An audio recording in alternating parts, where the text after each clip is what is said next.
What if the Traveler is also unavailable? What am I supposed to do? Well, that's your problem. It was your choice to get into this mess. Oh, but fortunately for you, it appears your savior has just arrived. Ah, Traveler. Great, you made it. Well, it's not like you were ever really busy to begin with. Sango? Compared to the Traveler, you're the one who has too much free time. No, I'm very busy. I'm busy standing here. I have to stand here all day. Even if it's a commission you're unwilling to take, your excuse is just pathetic. Yes, that's why I've asked you to come over. Allow me to explain. A key member of the Tenryou Commission has recently gone missing. No one has seen them, and their whereabouts are currently unknown. The Tenryou Commission has entrusted us to find this person discreetly because it would be a hassle for them to look for this person openly for a variety of reasons. Their name is... Kujosara. That's right. The General has gone missing. If the General was really missing, the Tenryou Commission would have flipped Inazuma on its head by now. And do you think they would only commission us for a case like that? Please ignore Sango's nonsense, Traveler. In fact, the missing person's name is Shikanoin Heizou. He works as a special detective at the police station. Although his rank is merely a doshin, he is quite competent and held in high regard by the police station. Do they think he's more competent than me? We get that you don't want to help Sango, but could you at least try not to make things more difficult here? Sorry, Traveler. Even though I accepted the commission, as you can see, Sango's less than thrilled to be involved in this case. Nope, not even close. If you really want to know why, it's because I absolutely refuse to deal with that brat's nonsense. The only news that could make me happier than Shikanoin has gone missing would be Shikanoin has been missing for 100 years. Needless to say, Sango and Heizou have a bit of a history. Well, it's a little more serious than that. According to Sango, Heizou was an obstacle in her path to the Temple of Truth. Like a yappy dog that was constantly in the way. Even though Heizou has a unique personality, he's actually a nice guy. Really, I've learned a lot from him. So I can't just ignore this case, even if Sango doesn't approve. At the very least, I could entrust the commission to someone capable and trustworthy, like you, Traveler. Huh? No, it's not like that. Listen, I'll pay the entire amount originally promised by the Tenryou Commission, and I'll even personally throw in some additional funds. I'm really hoping you can take this commission, Traveler. If Heizou truly is in danger, I know he'll be safer with you by his side. Actually, we get along great, but Sango has always asked me to keep my distance and not to act like I know him in public settings. So, when people ask, I usually just say I've met Shikanoin a few times. If it hadn't been for today's incident, well, let's not get into that. Anyway, could you please help look for him? Well, that's about all I have to tell you. Oh, please take this commission letter from the police station. If you find Heizou, return there and report back to them.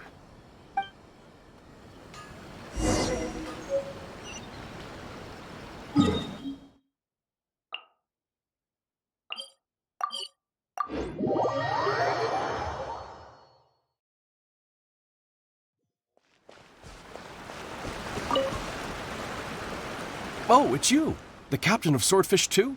My name is Shibata. I'm in charge of the watch here. May I inquire as to what the captain needs?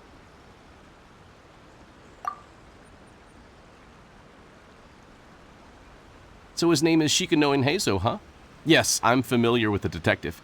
He used to stroll around the area. Her Excellency had assigned me to keep a close eye on him at the time, fearing that he would do something unpleasant, but I eventually realized that he acted more like he was on a trip or something. Come to think of it, I believe he was recently spotted in the area east of the Sanganamiya Shrine. Please feel free to go there and take a look for yourself.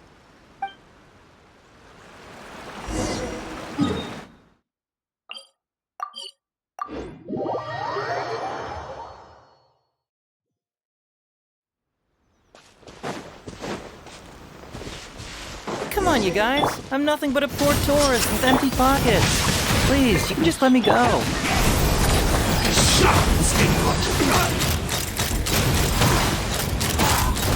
Locked on! Open fire! To the ferry. Bullseye! Bullseye! Finally, Well, well, look who it is. I was wondering who could be valiant enough to wipe the floor with these guys so easily. Turns out it was the distinguished traveler. Really, I can't thank you enough. Of course I was aware of you long before you arrived in Inazuma. Though the Sakoku decree managed to keep the country locked up, it wasn't able to stop the incredible stories about you. Every day, all of those little stories would come scurrying over to my desk, like files with little feet. I was actually thinking about going to meet you once I wrapped up the business at hand. Who would have guessed that you'd show up first? I got so excited I nearly forgot to introduce myself.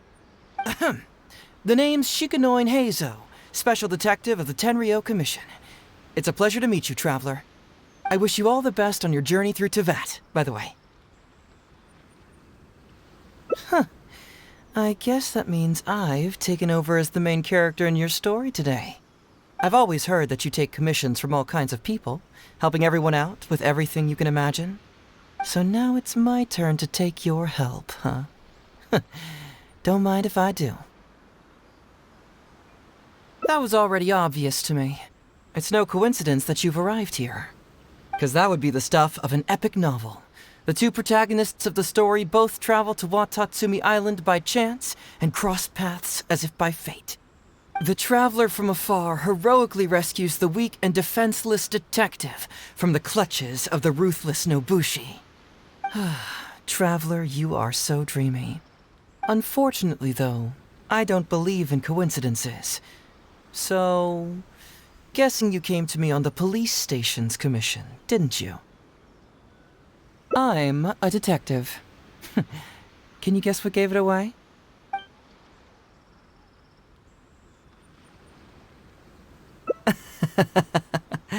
Sounds like you already have some ideas about the work of a detective. Let me ask you this. What's that your little sidekick is holding? If I'm not mistaken, it's a commission letter from the police station. What? Paimon's just here to take a look. And hey, who are you calling a little sidekick?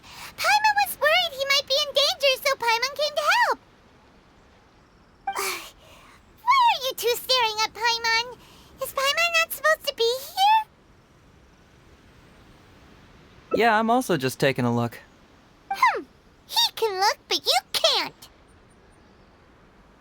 Oh, come on. Don't be like that.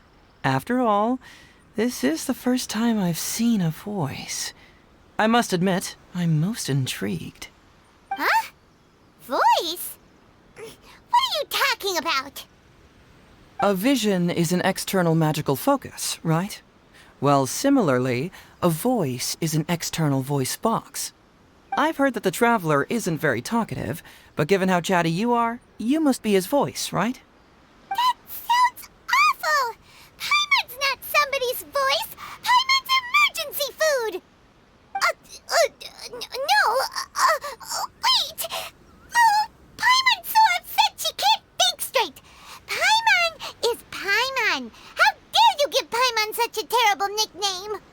We came here to rescue you, but you actually opened the cage yourself. You were only pretending to be captured by the Nobushi, weren't you? Pretty suspicious if you ask Paimon. Come out with it, mister. What kind of schemes are you up to? Sheesh.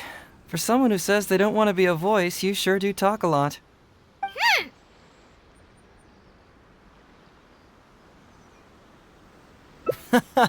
Well, let me think for a moment.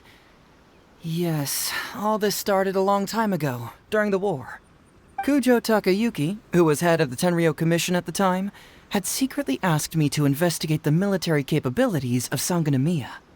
But I had already grown tired of the guy for a while, so I simply treated the trip as a paid vacation. I had heard that Watatsumi Island is really beautiful. As for the mission, I thought I'd just come up with some random excuses or whatever when I reported back. But guess what?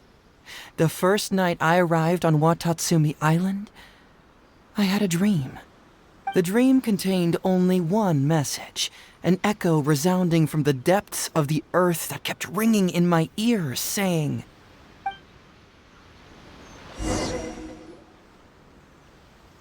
"Something vital is missing on this island." Isn't that bizarre? Something vital has gone missing on this island. Has something evaporated into thin air? What could it be? Paimon bets it must be something delicious. You know, because the soil of Watatsumi Island can't grow crops. There's a shortage of food here. Oh. Food, huh?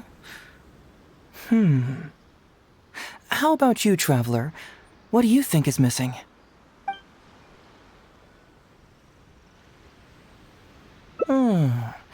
That was an unexpected response. It'd be right at home in a novel. Interestingly, I didn't have the same dream again after I left this place, so I became even more intrigued. Was this really just some random dream? Some people believe that dreams represent the divine's helping hand, which I suppose is understandable. However, if you ask me, dreams have nothing to do with the gods. Instead, they are flashes of intuition. It was my intuition telling me that there was something important about this island that, poof, suddenly vanished. So I decided to accept this little commission from my intuition and investigate to see if I could come up with any compelling findings. Unfortunately, the investigation has had little progress up to this point. Who knows?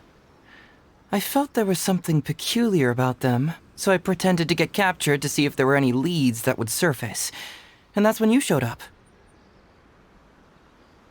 Nah, don't worry about it. These guys were just a bunch of small fries. Besides, your arrival is much more important to me. I have a feeling you can help me find the answer to my dream. So how would you like to partner up on this one? We can work together to solve the mystery. Yes, of course, I understand. But let me ask one more question. Did the police station say they are looking for me because of something important? Well, then it's probably nothing major. Most likely they're short on staff or something petty like that, and they happen to remember their model employee. So since we're already here, why don't we just solve this puzzle together? Once everything is settled, I'll gladly accompany you back to the police station, or anywhere else you'd like to go. What do you think?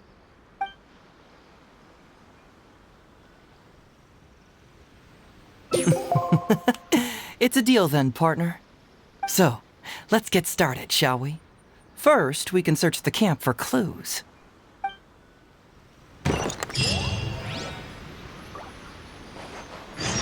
Hey, isn't this crystal mirror? Ooh, what's the shiny thing? Oh, it's a Sango pearl. So, have you found anything? Yes, I've found pretty much the same. And there really are a lot. Aren't these all super expensive? Oh, these must be the valuable things that went missing from the island. That's it. The Nobushi must have stolen them all. I don't know if I'd go that far.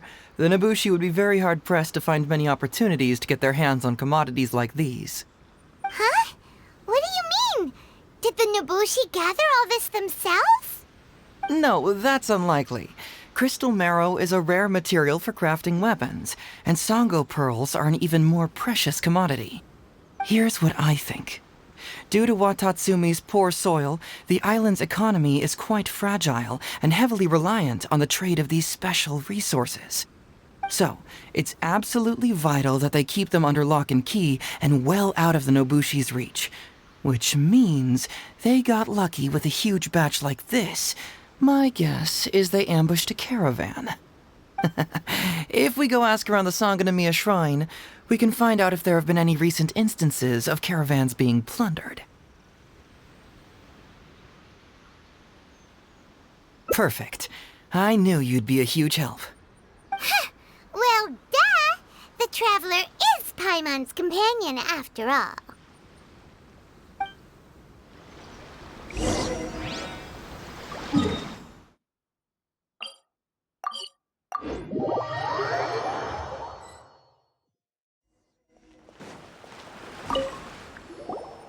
Captain, I see you found the detective. Watatsumi Island sure is a beautiful place. I don't think I could ever leave. You can stay as long as you like, granted you don't cause any trouble, that is. Her Excellency has stated that all friendly visitors are welcome.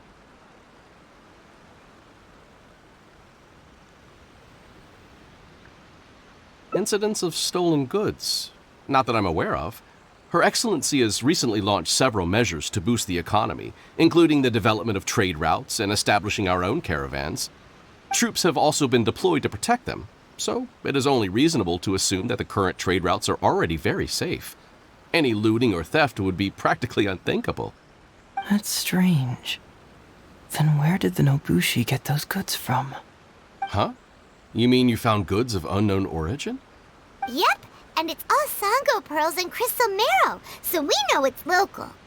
Could there have really been a theft that hasn't been reported? That shouldn't be the case. Well, perhaps you could go ask Todoroki. He's responsible for the caravans and is usually in the village at night preparing the goods. If something has happened, he should know about it.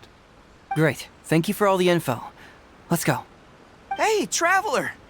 It's been a while. I've missed you. Why didn't you inform me that you'd be coming over today? General Goro. You're dismissed, Shibata. You may go about your other duties while I catch up with the Traveler. Yes, General Goro. I overheard you discussing a case of stolen goods. Is that right? That's right! We found a lot of Watatsumi's valuable products in a Nobushi camp. I see. So you've come to ask if we know of any relevant cases. Well, I'm ashamed to say that, yes, the caravans have been plundered. And not just once, I'm afraid. We had already dispatched additional forces to protect the caravans, yet the crooks still managed to get away with the goods. And you're concerned that if this kind of news were to get out, it would undermine the confidence of other caravans. So you didn't make it public, and instead kept the news to only a select few. That's correct. I never expected you to be so concerned about Watatsumi's affairs, Detective Heizou. Just a force of habit, really. As a detective, I notice these kinds of things. Oh, so you two already know each other?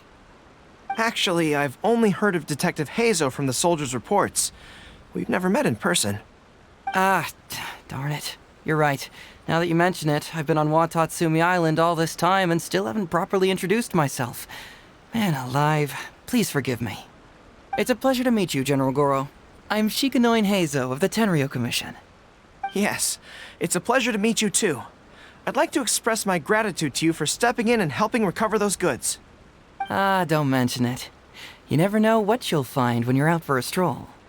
But if the source of the problem is not addressed, I'm afraid this sort of situation will continue cropping up for you. Yes, of course. Not only have we reassured the affected caravans, but we also dispatched personnel to investigate the culprits. The reports indicated that the stolen goods were being delivered to a merchant of the International Trade Association named Godot. It all seems pretty unusual. We suspect that there are bigger players behind Godot, and that their target is none other than Watatsumi Island's valuable resources. But unfortunately, it would be difficult for us to investigate further, given that...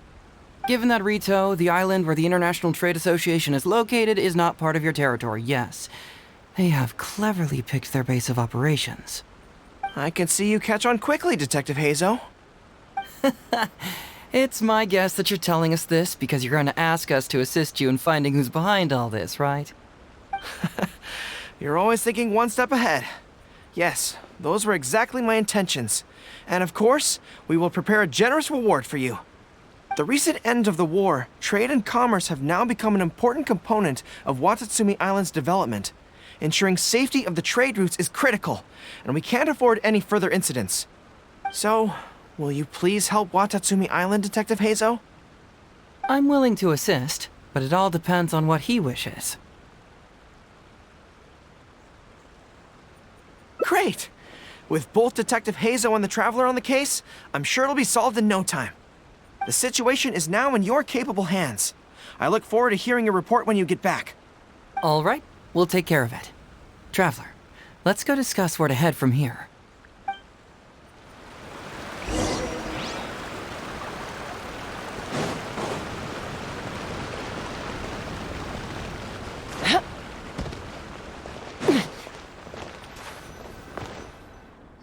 Hey, why are we talking way over here? Oh, you're not trying to get away from Goro so he can't overhear us, are you? Very perceptive. Seems even Paimon has her moments. Let me ask you, do you believe in intuition? Huh? Intuition? Where are you going with this? My intuition tells me that General Goro is lying. What? How could you say that? Although he did seem a little on the serious side today, but Goro's a good guy. Good people can be deceptive, too. After all, everyone has their secrets.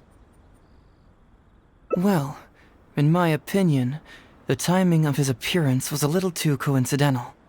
Sangonomiya's soldiers have been keeping an eye on me for the entire time I've been on Watatsumi Island, yet I had never seen General Goro even once.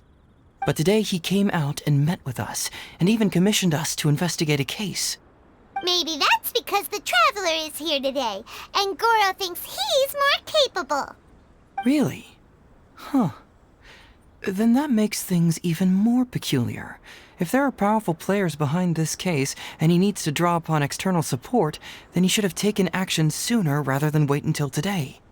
A more plausible explanation is that the items we discovered are linked with some unspeakable secret, and he had to intervene to prevent us from digging any deeper.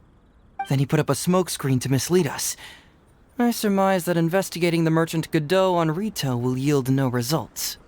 Whoa, are you serious? But this is all just a hunch you have, right?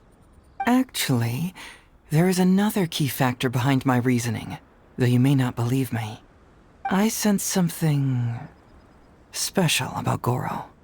Something special? Yes. Whatever is missing on this island, I sense it in him. Whoa! Hold it right there! Are you saying Goro's a thief?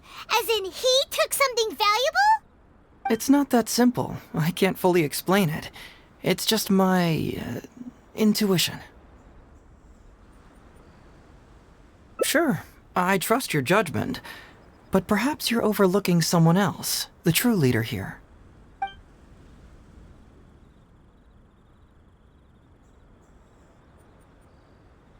It's simple.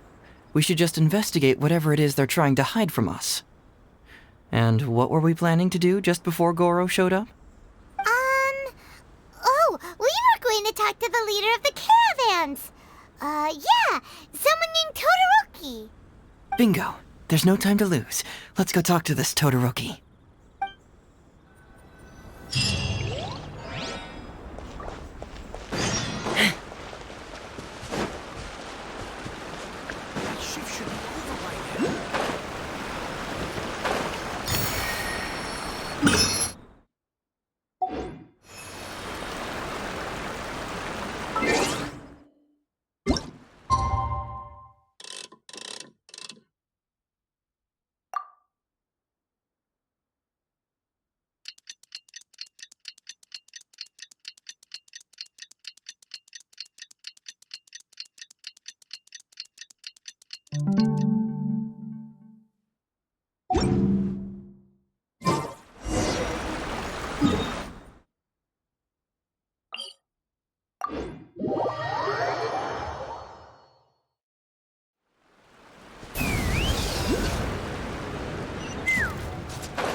Todoroki, the shipment has arrived and is ready for inspection.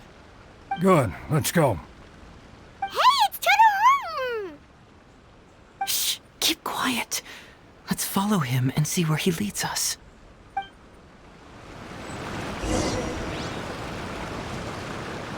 Man alive. Todoroki, the shipment has arrived and is ready. Good, Hey, it's Todoroki! Shh, keep quiet.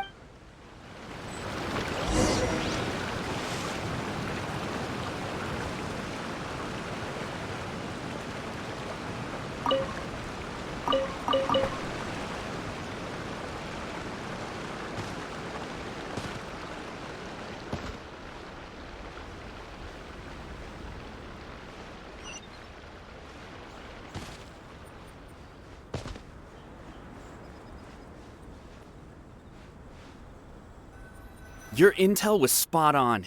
When we arrived, the Nobushi were all still asleep. We captured them all, and the goods were retrieved and brought back here. I'll take a look. Everything seems in order. Good work. It's nothing. Thanks to the efforts of your caravan, the price of grain in the village has decreased. That's right. And who would have thought that the injuries we sustained during the war would have such a lingering effect on our bodies? But thankfully, you also brought back some life-saving medicine. Things are improving thanks to the help from those up top. Oh, by the way, what is the state of the village's inventory? Make sure that it's confirmed tonight. I have to leave tomorrow morning after I go to the Sangonomiya Shrine and get instructions from General Goro. Don't worry. We've already prepared the list. Just follow us. Huh? The soldiers from Sangonomiya seized the Nobushi's stolen goods? But didn't Goro say all the stolen goods were headed to the International Trade Association? Glaze lilies? What are these doing here? Shouldn't it be crystal marrow or something? And Todoroki said he'll get instructions from Goro tomorrow. Interesting. It appears these seized goods were never stolen. There's something else behind all this. This box is packed so tight! It looks like it could burst. Let's see what's inside. Huh? What are all these plants and flowers? Oh, there's a small note here.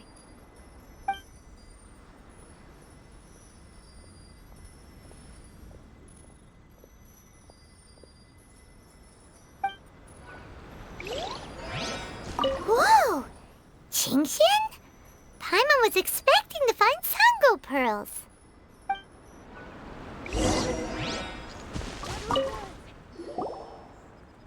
So, did you find anything? Whoa! Look at all the Chingshin! And glaze lilies, too! There are also tons of other plants and flowers Paimon doesn't know here. Weird. These are valuable raw ingredients for producing medicine. If these few crates were to be imported from Rito, the price would be jaw-dropping. On top of that, these items seem to lack a tax clearance certificate, meaning that they were most likely smuggled. Yes, very interesting. Now, where did the Nobushi get these goods? How about you? Did you find anything else?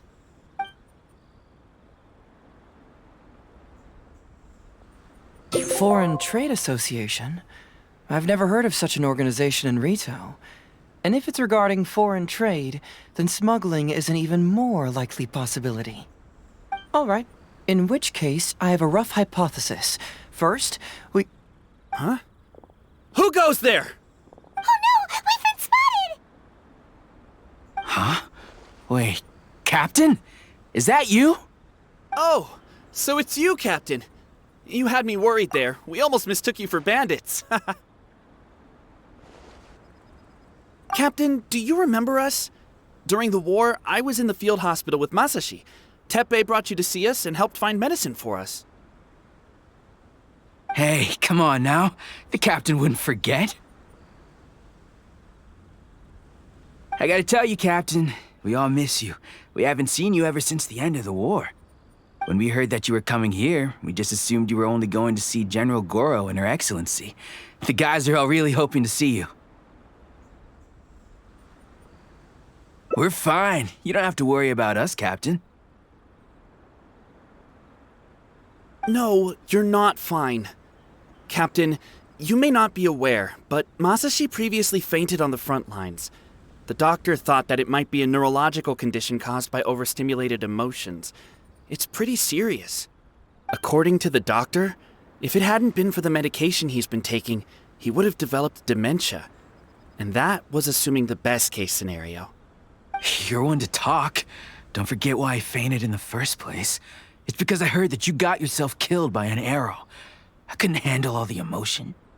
Later, I found out that he'd been shot in the buttocks and it was only a mild injury. I had an emotional breakdown for nothing. What do you mean for nothing? I got shot not by one, but 2 arrows in a row. The first arrow was to the left cheek, and the second arrow was also to the left. And because the arrows were poisonous, the wound still hasn't completely healed yet. I have to apply ointment every day, and I'm constantly worried it might reopen while I sleep. Look on the bright side. At least we're still alive. Yeah, I suppose you're right. But enough about us. What brings you here, Captain?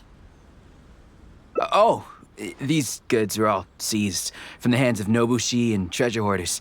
Todoroki was the one who provided us with the intel. He mentioned there were bandits here and there, so we went and took care of them while also confiscating the goods. By the way, Captain, you still haven't met Todoroki, have you? He's the one we're working for now. Her Excellency recently announced plans to stimulate the economy and created the caravans, with Todoroki at the helm. Yeah, he's proven to be quite capable. Even though he was just a farmer before, he's now successfully running the caravans. And his 2 sons are also our brothers in arms. Both received a special medal of honor from General Goro, which is quite remarkable, don't you think? So, as injured veterans, we've been reassigned to Todoroki. He's the one who gives us orders and pays our salaries now. What do they call that again? It's called changing careers, dummy. Ah, right. Changing careers. Anyway, I think the whole caravan thing is wonderful. Our region wasn't very prosperous to begin with, and the land can't grow any crops. We have to pay a hefty price just to get basic food from outside. I can't even imagine trying to maintain and feed an army like we did during the war. I see. I think I understand the general situation now. May I ask where the apprehended criminals are? And you are? Ah, I see. The captain's friend. It should be okay to tell you then. We apprehended all the culprits and escorted them to a temporary location not far from here. Unfortunately, Masashi and I have other duties tonight and won't be able to take you there. Why don't you wait for a moment and I'll find someone else to show you the way.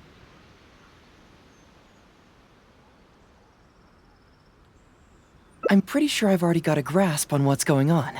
All I need now is to confirm it with the apprehended bandits. Let's go. Now, are you still a little confused? Let me help connect the dots. This whole thing was actually quite similar to a case I once worked on previously. It was a case involving the trade of prohibited items, and they employed an old trick to execute the deal. The culprit would first go strolling down the street until they knocked over a pedestrian on...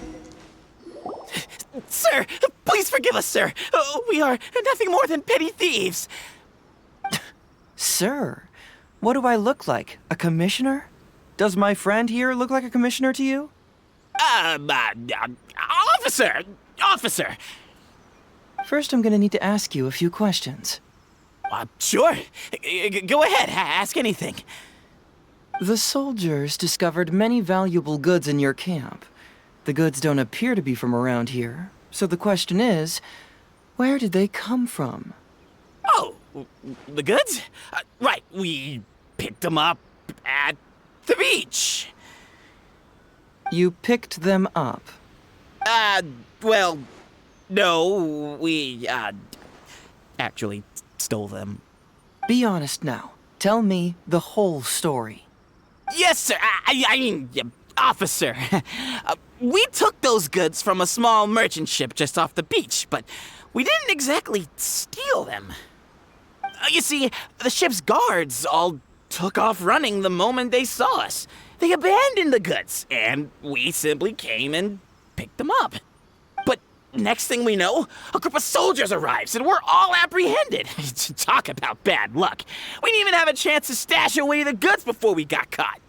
You say that the merchant ship's guards fled without putting up a fight. You expect me to believe that? We just assumed they were scared witless and didn't have the guts to fight.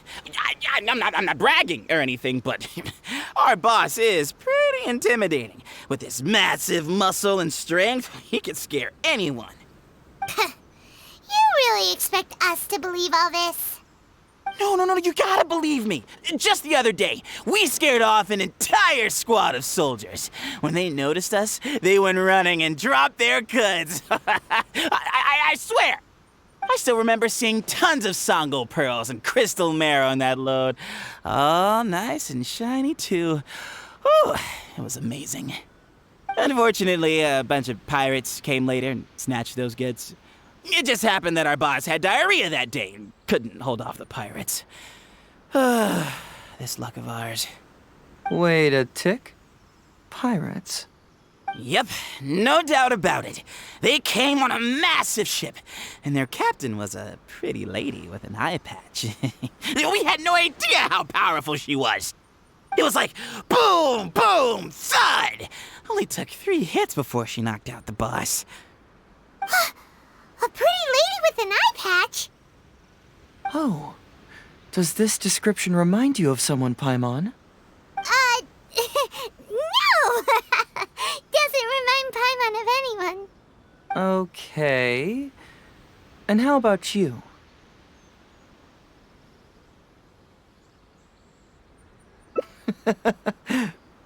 Really? Okay, I'll take that as a no, then. It appears that the situation is just as I suspected. Todoroki is striking a shady deal with a group of pirates, while General Goro appears to be assisting with the cover-up. What? How could that be? Todoroki said that he'd be going to Sangonomiya early tomorrow morning to get Goro's instructions before the caravan leaves. Now is the time to address any doubts you may have. Tomorrow morning will be our moment to confront them. Hopefully, my final question will be answered then as well. The question of what important thing this island is missing. I can feel some connection to the question in Goro, Todoroki, and even to Kuda and Masashi. Hopefully, we'll finally have an answer tomorrow.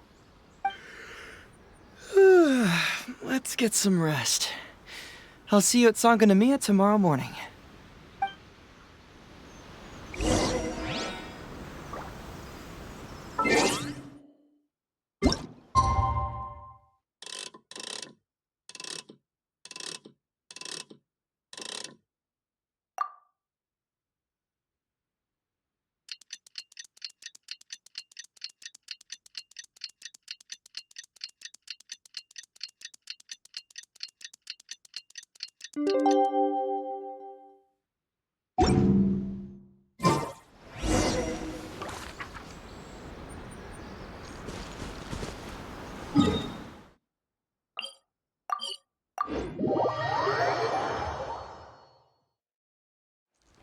Rain outlines your fate.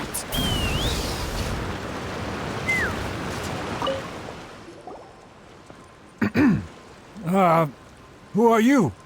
Hello, Todoroki. I'm Shikanoin Heizou, Special Detective of the Tenryou Commission.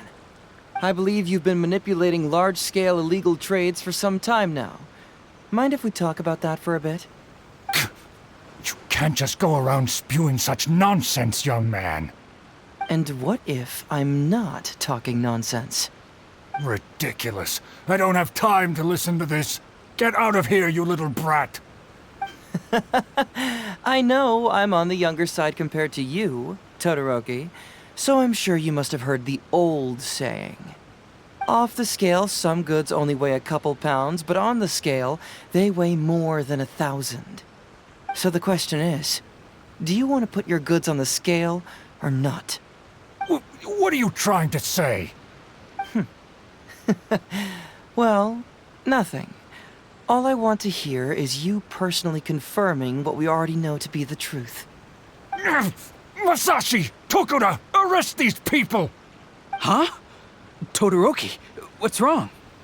Who dares to cause trouble at Sango no Miya Shrine? Huh? Wait, it's... Captain? What are you doing? These crooks are trying to pry into the secrets of Watatsumi. We mustn't let them go. But, no. There must be some kind of misunderstanding. Todoroki, this is the captain of Swordfish too, one of our own. It doesn't matter who they are. Remember what General Goro told you? The long-term goal of Watatsumi is to revive its trade and commerce. And since you have been assigned to work with me, it's my orders that count around here. I don't care if they were your captain. Would you dare disobey orders?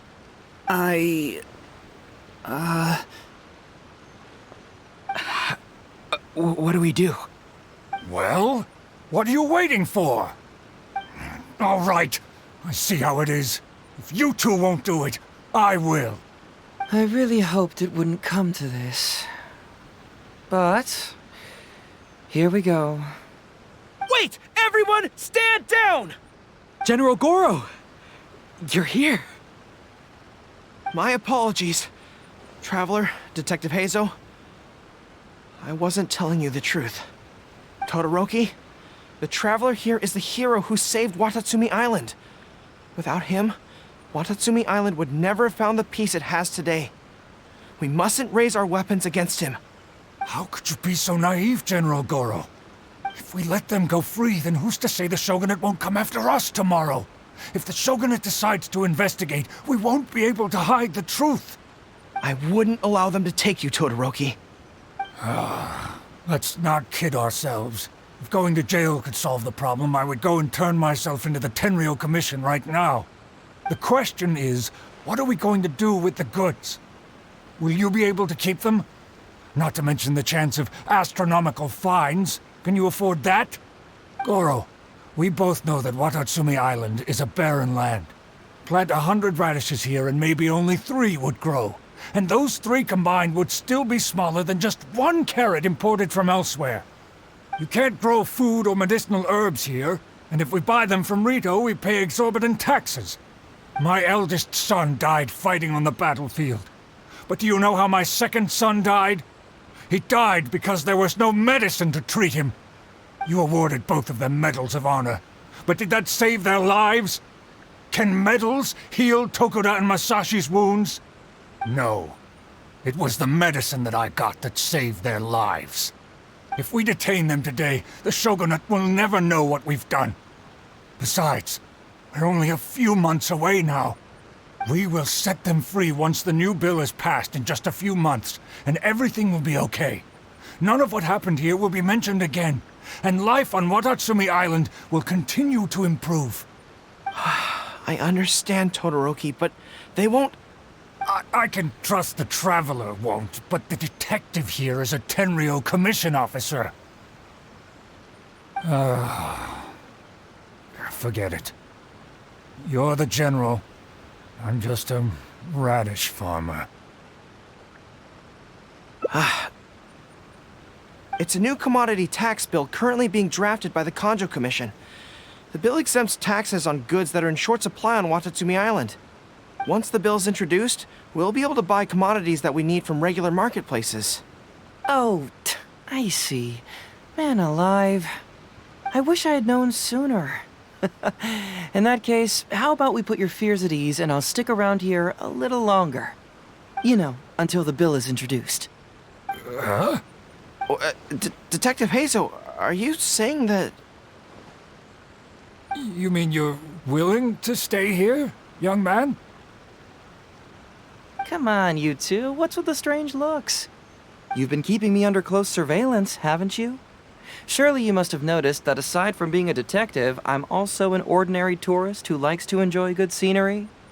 I believe that after the new commodity bill is passed, there will be more and more traffic between the two sides, and more people will be coming to visit Watatsumi Island. I have to take the opportunity now and enjoy this place while I still have it all to myself. Before long, tourists will start pouring in. Thank you, Detective Heizou. On behalf of the people of Watatsumi. My pleasure. But one good turn deserves another, does it not? Oh, you mean there's something you wish to request? I suppose you could say I'm from the Shogunate, but the traveler next to me isn't. As far as I know, he's planning to visit other nations soon, and it is unclear if he will return to Narukami Island or not. Therefore, there's no need to limit his freedom, right? I'm sure no one else will hear of what happened today. Am I right, traveler?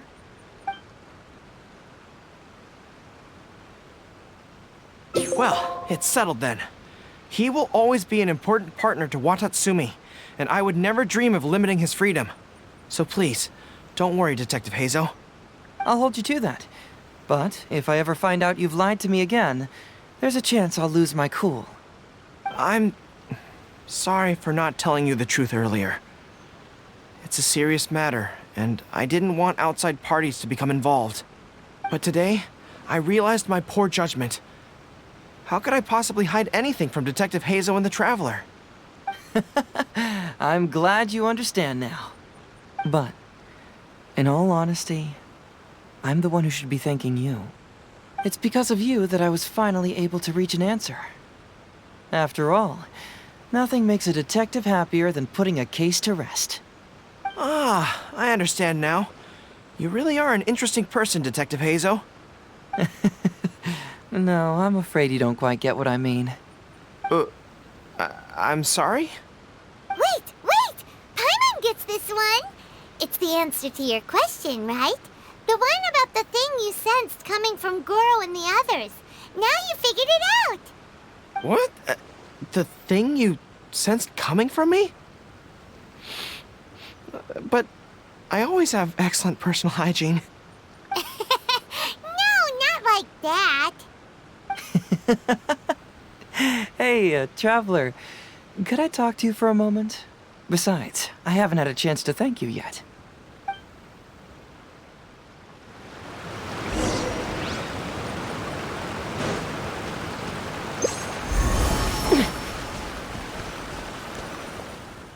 Hey, there you are.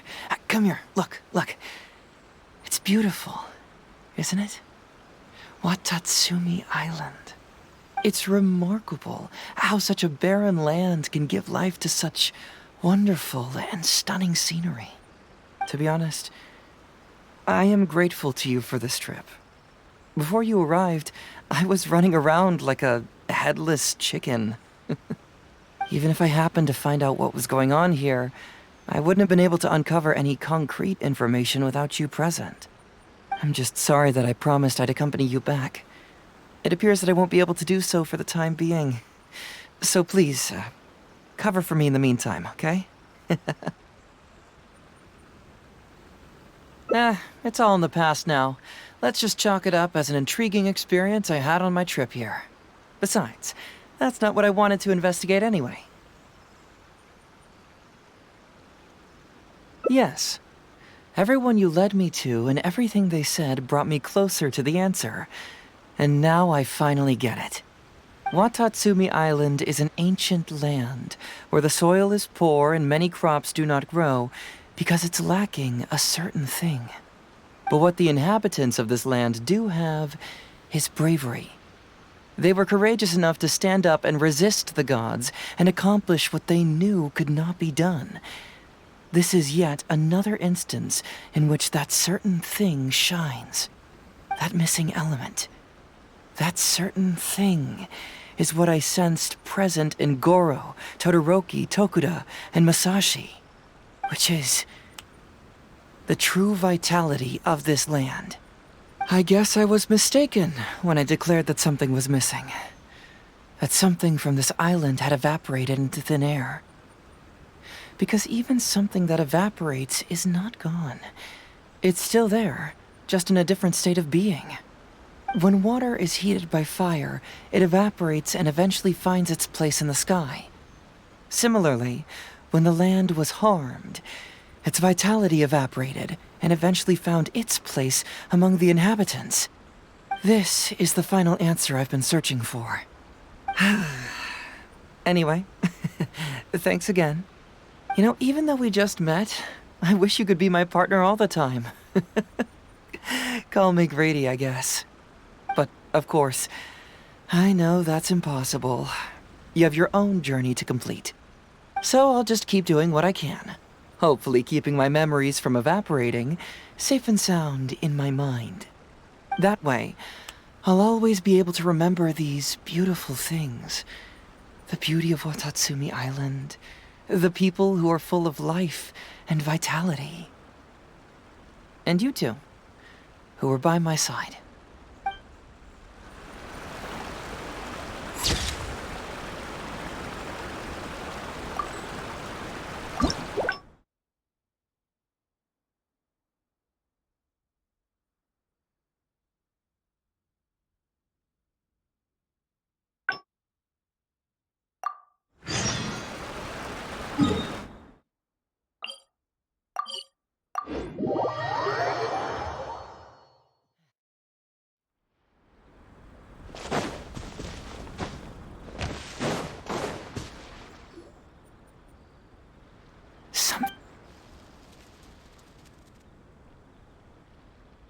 Isn't that bizarre?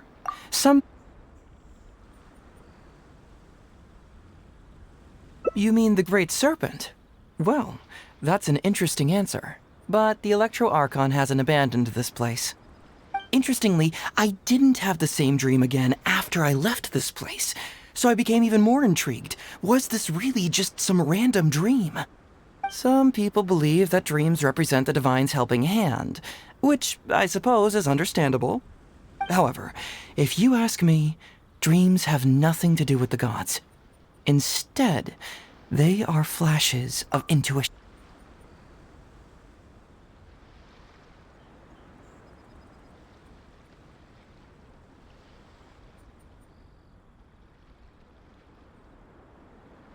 You really care about others, don't you? You'll make an excellent partner. Well, let's get started, shall we? First, we can search the camp for clues.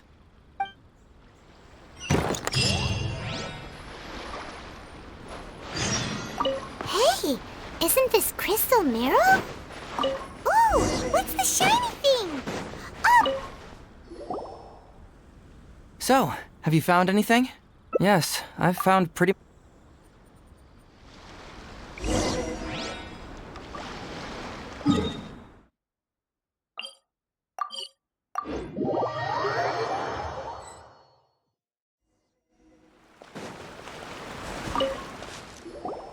Captain, I see you found the detective.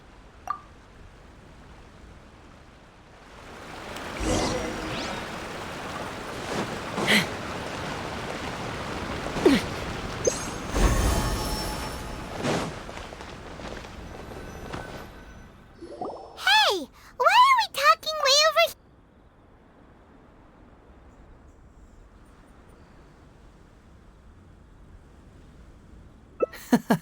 Being too suspicious, am I? Well, even suspicious people have their duty to uphold. In which case, I'll stay here and get back to you once I figure out what the secret of this place is.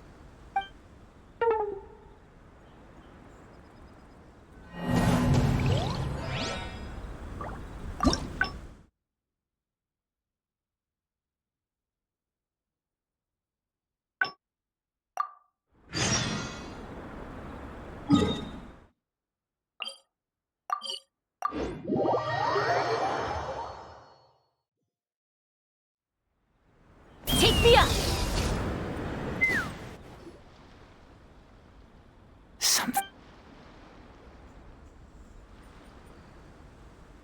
Isn't that bizarre?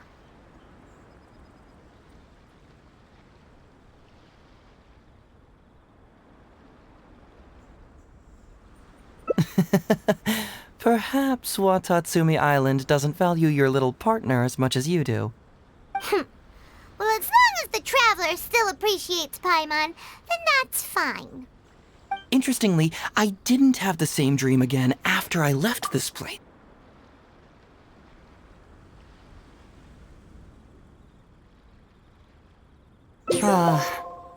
What a sterling example of dedication. In that case, I'll accompany you back to the police station first. We can discuss the issue of Watatsumi Island later.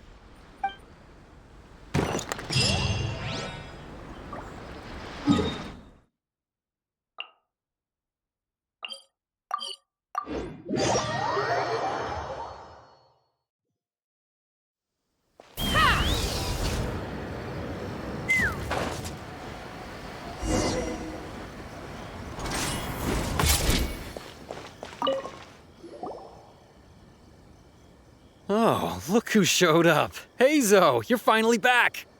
Listen, if you took any longer to come back, everyone at the police station would be toast.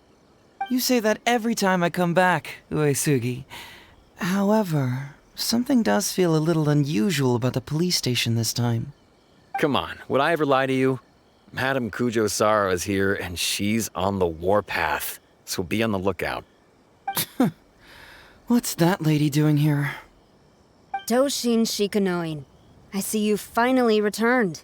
Please, enlighten us. What have you been doing recently? Okay. I was just out investigating a case.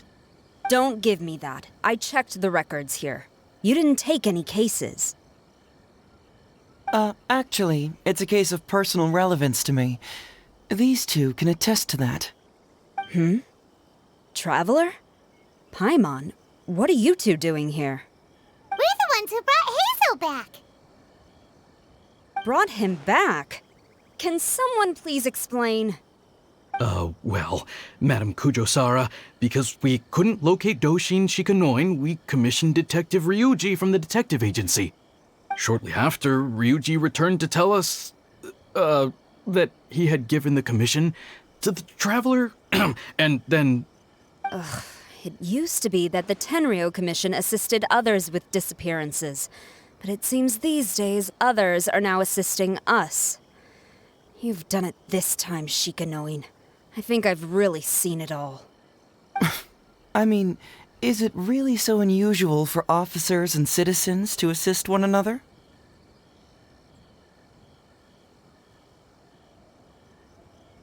Yeah, it was kind of weird, but it was definitely an investigation. He even pretended to be captured by Nobushi and treasure hoarders. Oh? Is that so? Well, since you are testifying for him, I suppose I won't ask any more questions. But since you're here, I have an extra favor to ask. I'd like you to be Shikanoin's temporary supervisor. It'll be your duty to ensure that he handles his case properly, and that he doesn't disappear and neglect his work again.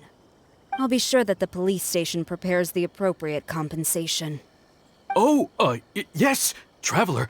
I'm sure we'd all really appreciate it.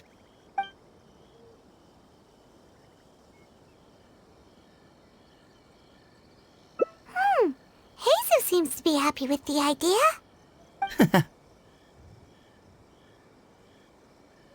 You should thank the Traveler this time, Doshin Shikanoin. Otherwise, I don't think I would have let you off so easily. Here, take this letter of complaint. It's written against you. Please consider carefully what to do with it. I do not wish to see another one. Understood? Huh? Someone filed a complaint? That can't be right. Why would there be a complaint letter? You must not be doing your job properly, and now you're attracting complaints. No, it really doesn't add up. You two don't get it. Although Madame Kujo-Sara just made some harsh remarks, we all know that Heizou-senpai is a real whiz when it comes to cracking cases. He's the biggest asset in our team. Several leaders have risen through the ranks as a result of his achievements. He's definitely no slacker. Then he must have gotten himself into some kind of trouble. Well, let me see what's the deal here. Oh, and since you agreed to be my temporary supervisor, you'll find the desk where new case files are kept right over there. Would you mind helping me check what cases I need to deal with? Of course, but first I have to confirm what's going on, and whether or not the letter's legit. Please, have a look at the case files first.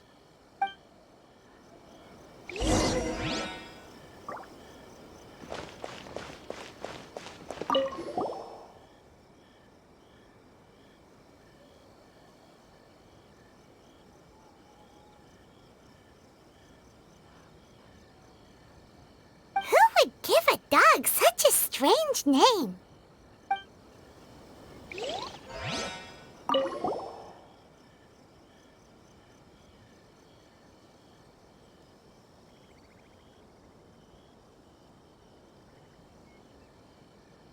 What?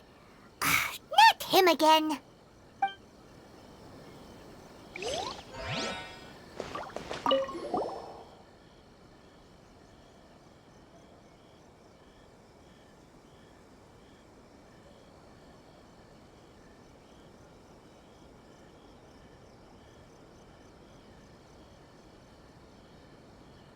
Heizou talks fraud? What's that? Sounds interesting, whatever it is.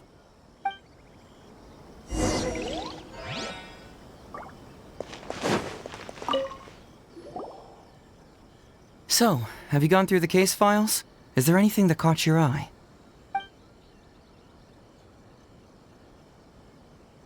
Oh, have they approved it already? Huh. The Tenryou Commission certainly has become more efficient ever since Kujo Kamaji took office. So, what is Heizou talks fraud? It's an anti-fraud public awareness event. Basically, think of it as a short play about fraud. We'll get a few people to perform an entertaining drama in order to raise public awareness about the issue. Ooh, so it's a play? Paimon likes the sound of that.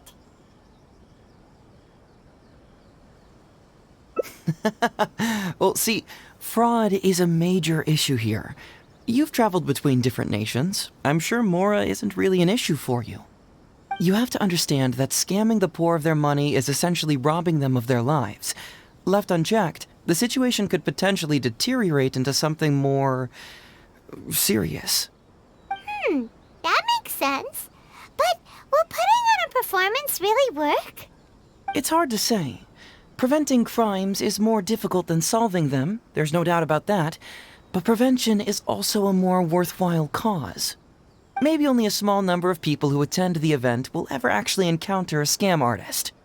And even then, of the handful of attendees who encounter said scam artist, I doubt many of them will be able to see through the scammer's ruse. But if even only one person escapes the clutches of a scam artist because of my event, then I'm willing to put on this play for that person. All right, count us in. Today we are the anti-fraud messengers. Great. First, we need 3 actors, 2 to play the scam artists and 1 to play the victim. I already have a couple candidates in mind for the roles of the scam artists, so come with me to the Grand Narukami Shrine.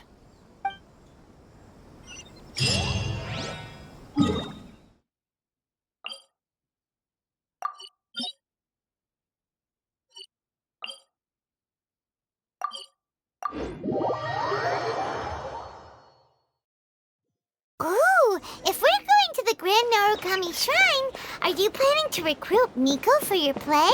She'd be really good at acting. Well, I guess you'll have to wait and see. Heizou, what are you doing here, you little brat? Oh, and the Traveler, too. So, I assume you're here to see Lady Yae?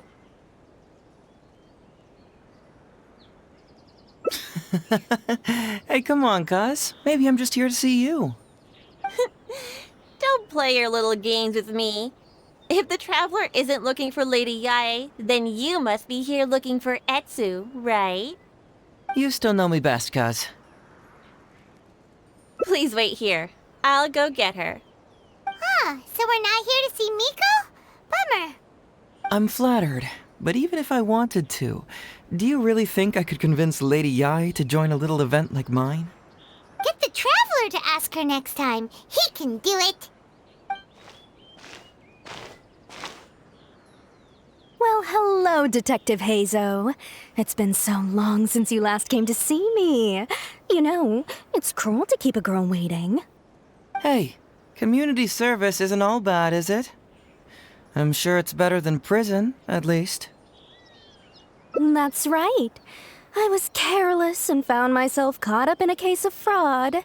Detective Heizou arrested me, and I was sentenced to prison. For the record, I'm not the one who technically arrested you. Oh, come now, Detective Heizou. Don't pretend like you don't remember the part you played. You have a cold heart, Detective. Colder than an icicle in the middle of winter. How would those Doshin have nabbed me if you hadn't provided evidence of my involvement and whereabouts, They were so bland and functional. Not like you, Detective. When you took me down, you knew exactly what you were doing. So, how did you end up here at the shrine? I'm here doing community service, of course. After all the information Detective Heizou managed to squeeze out of me, he promised to help secure a reduced sentence from the court. But in the end, they hardly reduced my sentence at all. Even after serving a lengthy prison term, I am still required to perform community service.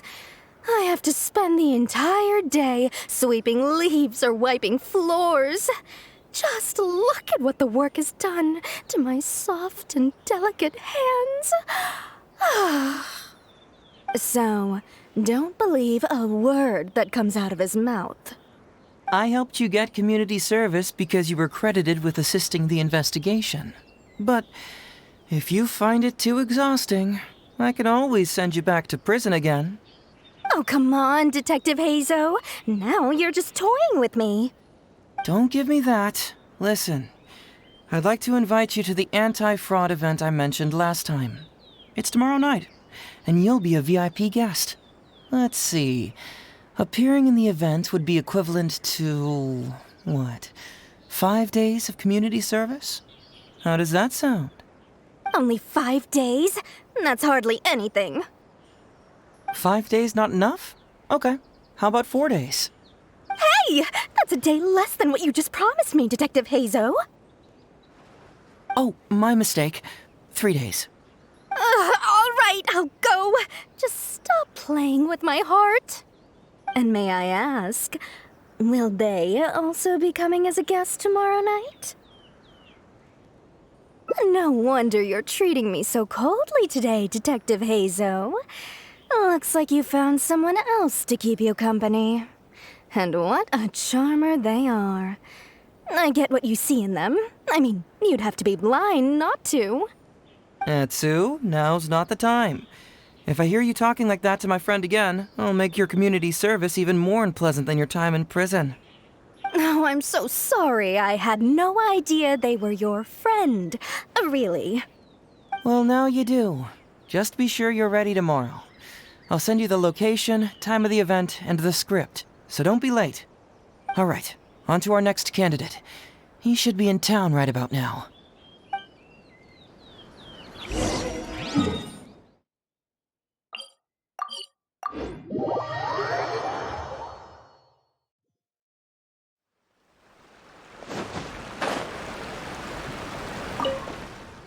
Mr. Iba, how are you doing?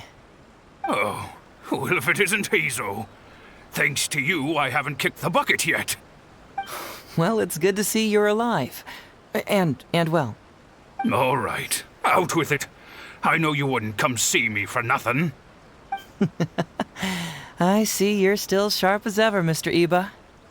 Look, have you had a chance to think about that anti-fraud event I mentioned to you last time? You can forget it. I'm pushing 71 this year. You think I want to make a fool of myself? Are you sure? You know, this event is very well funded.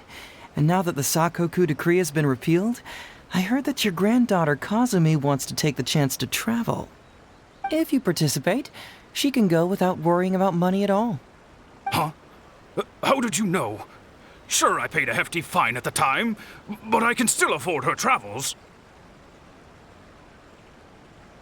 You're Heizou's colleague, aren't you? How haven't you heard about this?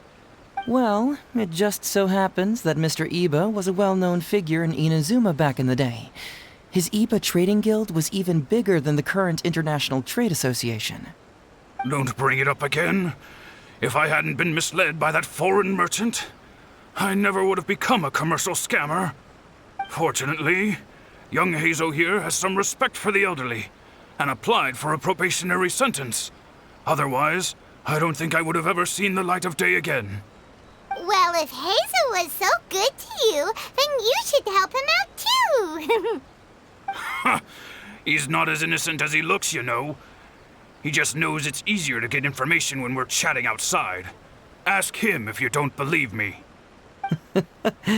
Those are some pretty harsh words, Mr. Iba. Anyway, I can't help you with that, event, or whatever you call it. Ah, man alive. What should I do now? I already told Kazumi that you'd show up and caution everybody about avoiding fraud. I'm sure it'd be beneficial for everyone, and Kazumi even agreed to come and listen. How can I explain to her that you were too worried about being embarrassed? Oh, she might even think that you feel no remorse at all. You imbecile! You should have told me about this first! Come on now. How could I have known that you'd refuse to participate? Why, you sure are a crafty one, just like your father. So you'll join us? What choice do I have? Using my granddaughter to force me into some event. People these days. The world needs you to step up. I will send the time and place of the event as well as the script, so don't forget to prepare. All right, very well. Well then. Now we only need to find the last person to play the role of the fooled victim. We don't want someone too clever for this role. Otherwise, they'd see right through this ruse and the drama would come to a grinding halt. Not too clever. Oh! Paimon knows the perfect candidate. Oh yeah, I know that guy. I've seen him in the police station a handful of times, though I've never actually spoken to him before. Do you know where we can find him? Well, we did just see a file called the Prince of Mischief in Hanamizaka. That's gotta be Ito.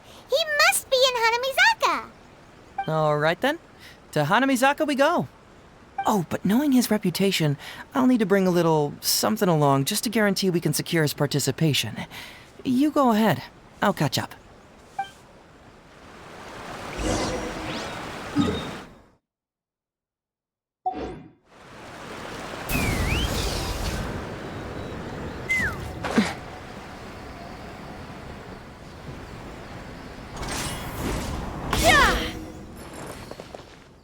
How about that, kiddo? My little Prince of Mischief's got some moves, huh? Guess that means your Onikabuto is now my Onikabuto. Yeah! Ito! What are you up to? Huh? Oh, Paimon, my compadre. This is a nice surprise. What brings you out this way? What? No, it's not. No, it's nothing like that.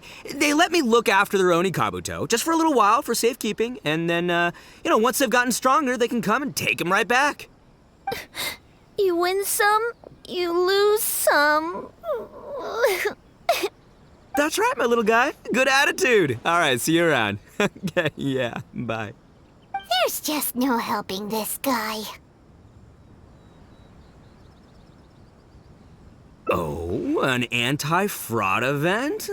I'll level with you, compadre. I have no idea what that is, but if you want me there, I can think of nowhere I'd rather be. Oh, except that there's this Onikabuto Battle Royale tomorrow night that I was planning on going to. Yeah, it's gonna be huge. No holds barred, winner takes home all the Onikabuto. And as you can see, my Prince of Mischief has a pretty good chance of winning this thing, so, if it was any other day, you know? Do you think all of those Onikabuto together would be a match for my one? Here's a picture. Let me know what you think. Huh? What this? What is this? How'd it get so big? What are you feeding this thing? Look at those beautiful demon stripes, those razor-sharp horns. Is this the fabled Emperor Onikabuto? This is a small token we provide for VIPs. If you're willing to attend, then one of these will be yours at the end of the event. Whoa, okay, I'm there. Wait a sec, you look familiar. Who are you anyway? And furthermore, do Onikabuto really come in this size? You're not trying to con me, are you? Because the more I think about it, the more I'm inclined to think that you're a contestant in tomorrow night's Onikabuto Battle Royale! Yeah, you lost to me in a previous beetle battle, and now you're trying to get the reigning champ out of the way. Without Prince of Mischief to contend with, you'll be free to sweep in and take all the Onikabuto. Am I right or am I right? Nice try, you little punk. 10 out of 10 for the pitch, but, you picked the wrong victim. Okay.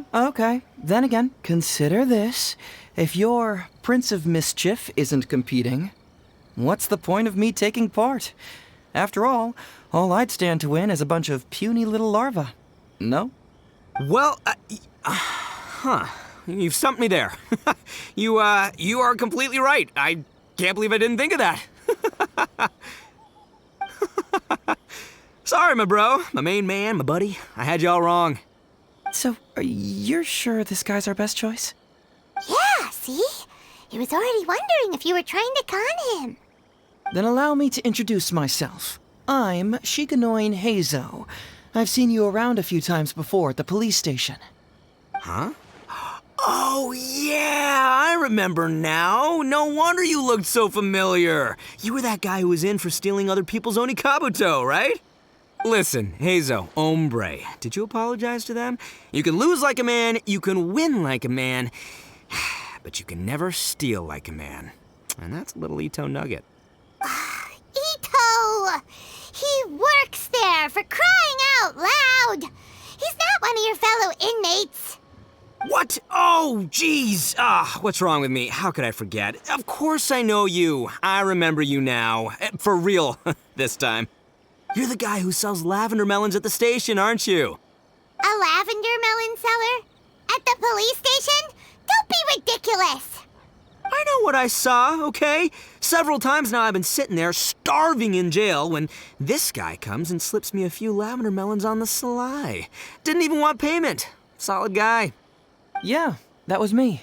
But it was only because your assistant, Kuki Shinobu, asked me to look out for you. What? So Shinobu was behind it? Wait, so hombre, you're not a lavender melon seller? Look, we're getting hung up on all the wrong details here. The important detail right now is that I am the host of tomorrow night's event. And if you show up, the Oni Kabuto in the picture is yours. Deal? Deal, done. But, could I get another look at that picture first? Just, a little peek-see? You'll have all the time in the world to inspect the real article once the event's over. Okay, sure, I can wait. So, hombre, is there anything I need to do to prepare?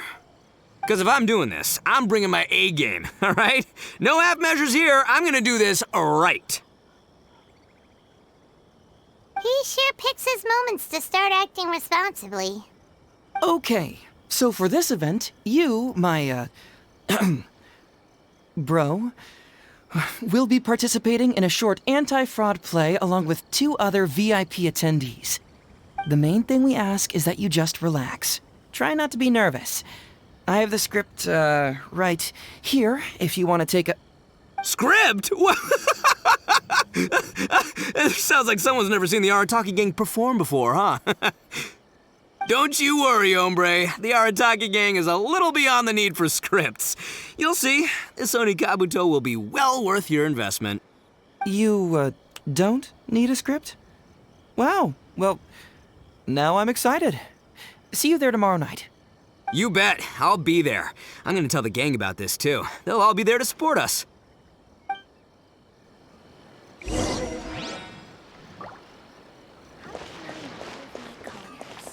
Please speak to President.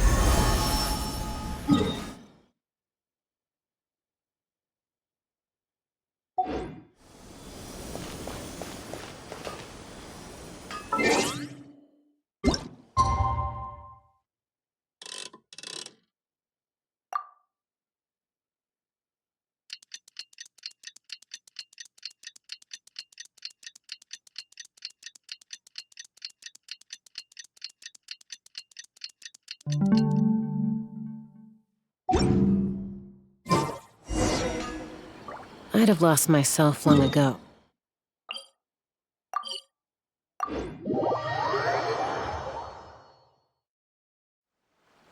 Take me up! It's almost time. Everyone ready? All right, then let's get this show started. Oh, I can't wait, Mr. Heizou. Let's get going, Heizou. Emperor Onikabuto, hang in there, Your Highness. I'm coming for you. It takes years to make a fortune, but only a moment to lose it all to a scam artist. Welcome to the first Heizou Talks Fraud. I am your eponymous host, Heizou. Okay, I'm delighted to have you all here today to explore the topic of fraud. To help everyone avoid becoming the victim of scam artists themselves, we thought we'd invite several VIPs with a lot of experience in this area to perform a little play with an anti-fraud message. Please join me in welcoming to the stage Miss Etsu, Mr. Iba, and the venerable gentleman, Mr. Arataki Ito. Without further ado, let the show begin.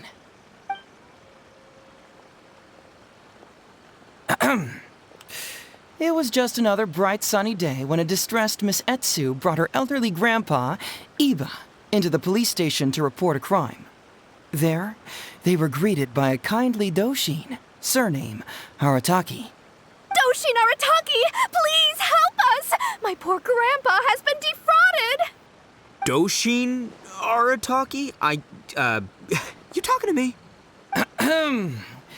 Perhaps for want of familiarity with the script, a confused look creeps over Doshin Arataki's face, and he asks himself that age-old question. Who am I? Yes, you are Doshin Arataki! You're Doshin Arataki! Oh, so I'm in the play. Right, yeah. Okay, got it. I'm a Doshin, of course. Okay, I got this. Ma'am, can you tell who it was that defrauded your grandfather? Rest assured, the Tenryou Commission and I are here to bring them to justice. I don't know. It was too late when I found out.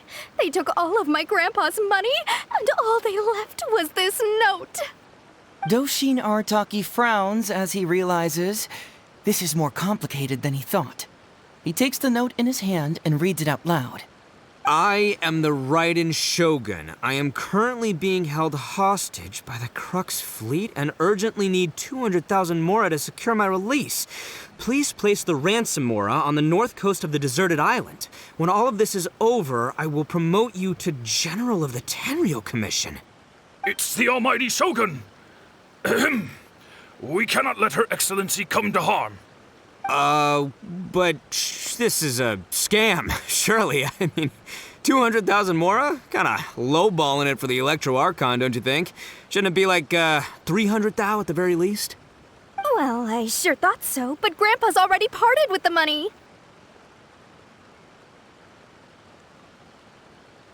Well, then we gotta get it back. Is there still time? Before I could go out to look for it, Grandpa received another note. Doshin Arataki takes the note and reads it out loud. I am Miss Hina. I am currently raising funds to publish a photo book. I urgently need 300,000 Mora for publishing fees. In return for your support, you will receive a limited edition signed photograph. It's Miss Hina. We can't leave poor Miss Hina in a tight spot. You're right, Gramps. Is 300,000 Mora enough? I can spare some too if we need to make up the difference. Maybe I can get a photo of Miss Hina too. We gotta help Miss Hina out here. It's a scam, Doshin Arataki! Snap out of it! Oh, right, because if Miss Hina needed funds, she'd come to me first, as her #1 fan. Why would she go asking this old geezer for help? These con artists don't know who they're up against. Well, anyway, not long after Grandpa handed over the money, he received yet another note. Doshin Arataki grabs the note and reads it aloud. I am Arataki Ito. I was recently framed for a crime I totally did not commit, and now I'm stuck here in prison. I am in urgent need of 500,000 Mora as bail. In return for your help getting me out, I will bring the whole gang over to thank you personally at your house. Must be a scammer, surely. I've never heard of this person, and they're asking me for 500,000 Mora. Wait a minute. This is a scam. I'm Arataki Ito. You are? But your name tag says... Doshin Arataki follows Miss Etsu's gaze to the name tag emblazoned on his chest, which reads, Arataki Shmito. What kind of whack job script is this? Am I me or ain't I?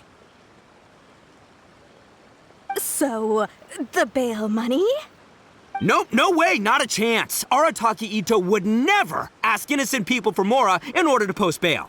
Whoever wrote this is a liar and a cheat, and we gotta get out there and get this guy off our streets. But just as Doshin Arataki is being overcome with righteous indignation, the sound of Miss Etsu's weeping brings his attention back to her.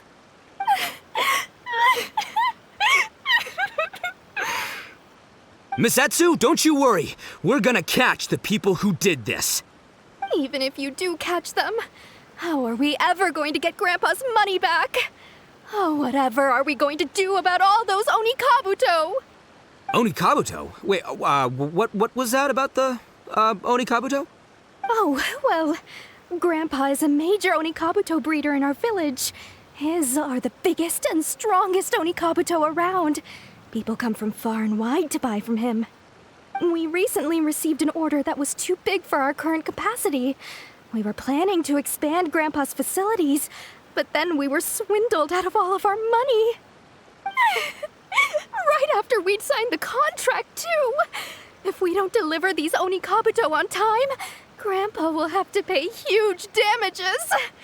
Oh, what are we going to do? Man, what's that saying? It's like, it never rains, but it snowballs. Exactly what we're dealing with. Etsu, my dear, don't worry. I'll sell the house if I have to. We'll find a way through. But then where will we stay? Please help us, Doshin Arataki. All we need is the 500,000 Mora that was taken from us. Can you help us raise it? Or maybe you could lend it to us? Grandpa's business is going very well. We just need help getting over this hurdle. Doshin Arataki, please. If you lend us the money, I'm sure I can make it up to you by... I won't hear of it. As a public servant, I would never dream of taking advantage of a person in need. I was going to say, by giving you part ownership of the Onikabuto farm. Oh, so that's what you were, yeah. It's not as enticing an offer as I was... wait, an Onikabuto farm, how many Onikabuto did you say you have? Because if it's more than, say, 10... 10,000. What? 10,000? Well, that's more Onikabuto than I've seen in my whole life. Please help us. As long as we get through this, those 10,000 Onikabuto are yours to keep. 10,000 Onikabuto? Hey, if I looked after them, they'd have little baby Onikabuto. And then the little baby Onikabuto would grow up and have little baby Onikabuto of their own. Doshin Arataki is struck by a sudden wave of pure elation. His face breaks into a big, beaming smile. But what does he do next? Miss Etsu, don't you worry. I'm gonna help you out. But 10,000 is too many. I can only accept 1,000. Wait, no, what am I saying? 500 Onikabuto. As a Doshin of the Tenryou Commission, it is my duty to serve. How could I abuse my position to take advantage of you? That's great news, Master Arataki. What a wonderful person you are. So strong and handsome and committed to doing the right thing. It's rare to find these days. Yep, that's me. All right, there's just one final question that needs answering. What question is that? The question is... Where's my Mora? Huh. Yo, Heizou, my hombre, question for you. What's my character's salary in the script? Oh, also, any inheritance or other lump sums I should know about? Basically, can I afford this 500,000 Mora? I mean, Shmito, I can afford it. Can Shmito? Ahem. Faced with a damsel in distress, Doshin Arataki fights to remain level-headed and asks that other age-old question. Where's my Mora? Suddenly, he feels a strange compulsion to slide his hand into his pocket where, it turns out, a bank check has been quietly nestled all along. He draws the check out and inspects it. Today is payday, and this is his salary. The amount? 500,000 Mora. Whoa, check it out! A check for 500,000 Mora! Where'd you come from, buddy? Miss Etsu, get this. Turns out I just got paid 500,000 Mora today. Well, here's your Mora. Thank you so much. Master Arataki, what's wrong? Doshin Arataki stretches out his hand. But wait! Just as he is about to hand over the check to Miss Etsu, he hesitates, tightly pinching one end of the check betwixt his two fingers. All he needs to do now is release the check, and it will fall into Miss Etsu's eager hands. But let go of the check he does not. Master Arataki, let go! Wait. Something's not right. Doshin Arataki is having second thoughts. Has something caught his attention? Has it aroused his suspicion? Has he finally realized the truth? So, this is an anti-fraud show, right? Huh?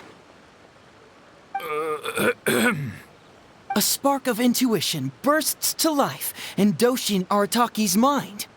Since this is an anti-fraud event, I have a question. Is he about to ask the most critical question of all? I gotta ask. This is it. Here it comes. Does a Doshin really get paid this much? 500,000 Mora. Enough to get an Electro Archon out from a hostage situation, then go pay for Miss Hina's publishing costs. You telling me the average Doshin can do all that on one pay packet? I don't know, seems pretty fishy to me. Hey, compadre, what do you think? Am I being scammed here? Heizou! Ito's cheating! He asked for help! As the spark of intuition flickers and threatens to fade, Doshin Arataki clutches around in desperation, hoping to find a source of fuel to feed the flames of enlightenment. Traveler, are you going to help this poor man out of his predicament? Aha! Etsu and Iba! So that's what's going on here. You two are the scam artists. You put on this damsel in distress and elderly grandpa act to win my sympathy, then used a few cheap tricks to get my attention. Then you dangled the bait in front of me, waiting for me to bite. Darn it! I knew it! Who in their right mind would give away Oni Kabuto for free, let alone 10,000 of them? It's too good to be true, and that's how I know you're the scam artists. You got a lot of nerve trying to scam a Doshin.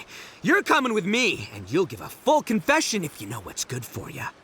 Finally, with the help of his intuition and a little guidance from beyond the void, Doshin Arataki successfully avoided being defrauded. Not only that, but he asked a critical question. Who in their right mind would give away Oni Kabuto for free? I ask you all, is there such a thing as free Oni Kabuto? Free Mora? Or does nothing in life come for free? All right, remember, it takes years to make a fortune, but only a moment to lose it all to a scam artist. Thank you once again for watching Heizou Talks Fraud. Stay alert, everybody, and see you again next time.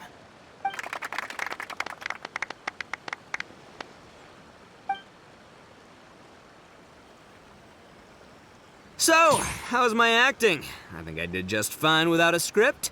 Those two would-be scam artists need to up their game if they want to have a chance of taking me down. Hello? Without that hint from the Traveler, you would have handed that cash away without a second thought. Right, yeah. I should thank him for the timely hint. But I pretty much knew off the bat that something fishy was about to go down, so, it was just a matter of time before I saw right through their scam. Seriously, oldest trick in the book. Who's gonna fall for that? Old tricks they may well be, but the reason they've stood the test of time is that the ideal victim is always out there somewhere. People who are behind on the times, naive, socially isolated, or have cognitive deficiencies. Just because they don't always get noticed doesn't mean they're not there. Scammers cast a wide net. Sure, maybe 10,000 fish will escape, but they only need one catch for them to win and for us to lose. Well, no more losing from now on. Not with me here to protect everyone. I think we can all agree that my performance today shows I'm savvy enough to keep the scammers at bay. Don't be too confident. Anyway, Ito, my old... What was it again? Ah, yes, bro. Here's the reward you were promised. Ah, music to my ears. Emperor Oni Kabuto, come to Papa.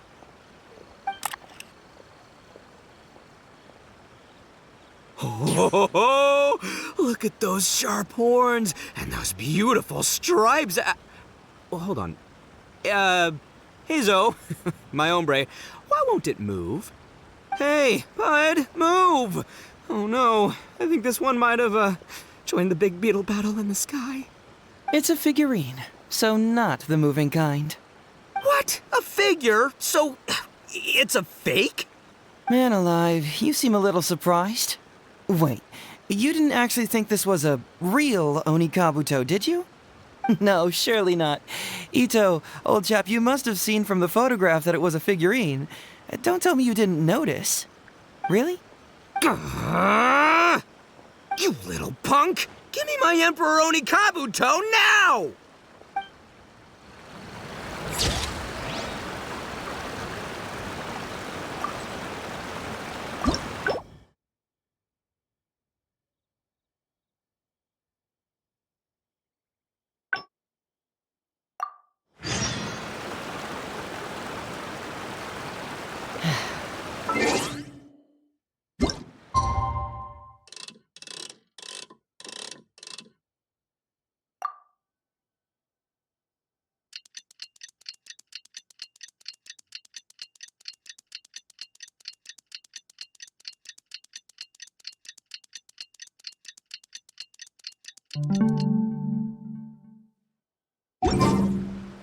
It's almost time. Everyone ready?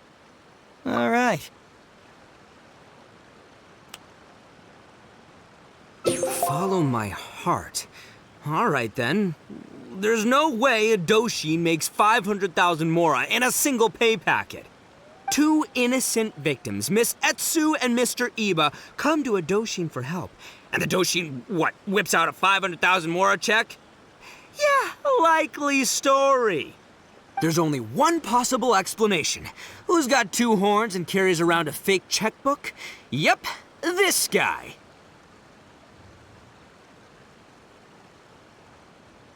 With this fake check for 500,000 Mora, I almost swindled Etsu and Iba out of 10,000 Oni Kabuto, the last thing these poor folks needed after the recent string of catastrophes they've faced.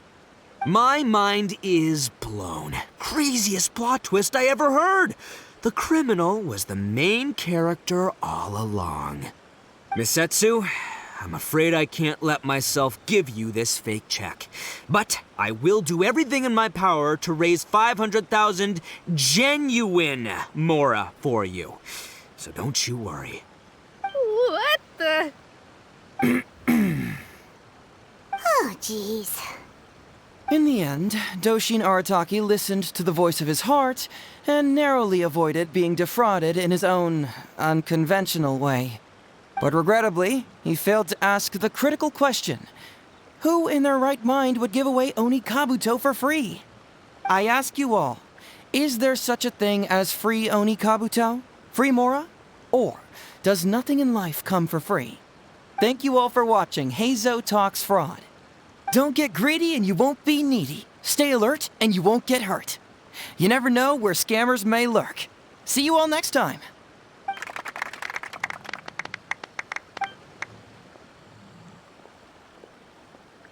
Wait, my man, what did you mean when you said I avoided being defrauded? I thought I was the fraudmeister here. Maybe someone should have read the script. Miss Etsu and Master Iba were the scam artists. Duh! You were the one they were trying to scam. What? Huh? What? I was being conned? Darn, I can't believe they got me. Well, you still managed to protect your money. In the end, they didn't succeed. Yeah, but that was a happy coincidence. They scammed me, and I fell for it. Guessing it wasn't your first time either, huh? It was such a cheap trick, too. Oh, this is killing me! The trick is a common one for a reason, but don't underestimate it. That's how you end up being a victim. But how am I gonna protect my gang if even I get fooled by such cheap tricks? Don't blame yourself, old chap. In fact, you know what? I was also conned today. Yeah, me, of all people. Does that make you feel better? You too, hombre? No way! No, that's impossible. You're just trying to cheer me up. Oh, no, it's the truth. Please, just take a look at the present I got for you. Wait, why can't it move? That's just it. I'm sorry to say, it's just a figurine. What? A figure? You mean it's a fake? Yeah, and it's all my fault. I was duped by the Onikabuto vendor's false advertising. What a colossal fool I am. Taken in by a common street vendor? Ugh. So you really were conned, dude! Let me take a second to let that sink in. Gotta say, although I didn't get my Emperor Onikabuto, somehow, knowing that even Heizou got conned kinda puts me back in a good mood. It's, strange. Maybe I'm sharper than I'm giving myself credit for. Great minds think alike, so, me and my hombre here, kinda equally matched. Hey, by the way, compadre, looks like you're the only one out of the three of us who didn't get conned today. But you better watch out. We got fooled not because we were stupid, but because those scam artists are some crafty dastards. I want you to have this figurine as a reminder of the fact that today, Heizou and I both got conned, but we both grew a little wiser too. I hope that whenever you see it, you'll remember how cunning those con artists were, and how difficult it was for Heizou and I to see through their schemes. Then, you'll always keep your wits about you, and you'll never become a victim yourself. Yep, that's right. No one will ever manage to con you.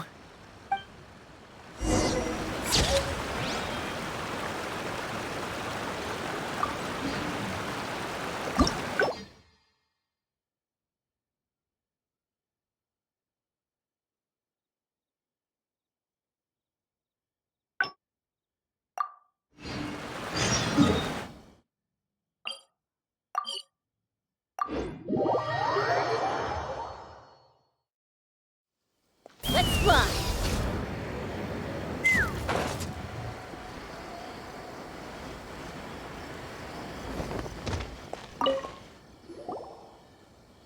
So, have you gone through the case files? Another dog's gone missing, huh? I know that the detective agency regularly receives such cases.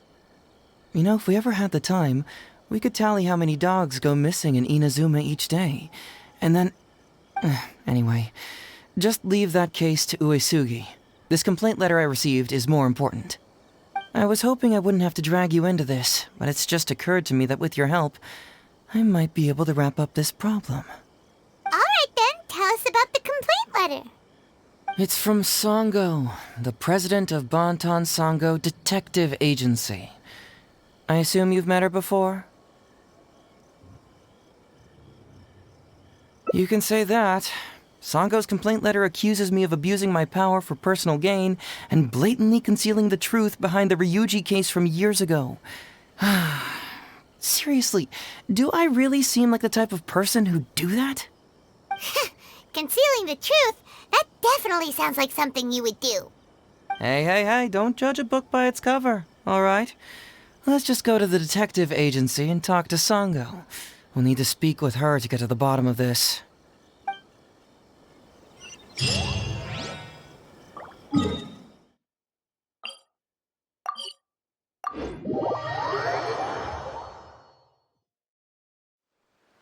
Take me up!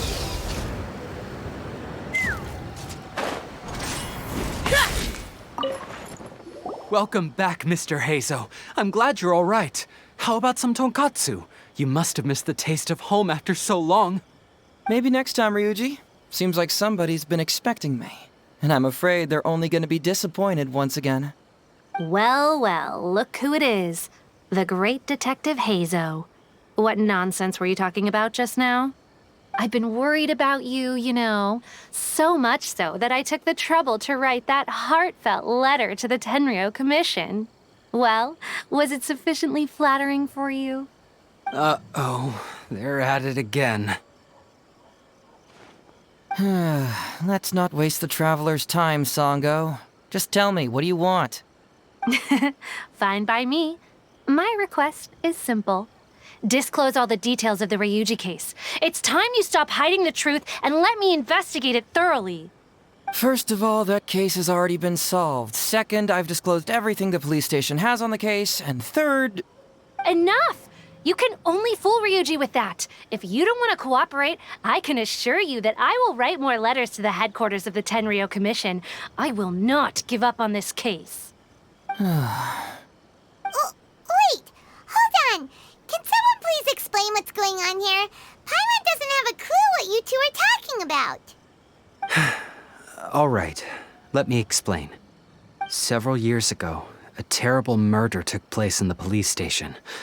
I was still working at the Tenryou Commission then, and the victim was actually my dear boss. Due to various factors, I was deemed to be the top suspect, which is why it's called the Ryuji case.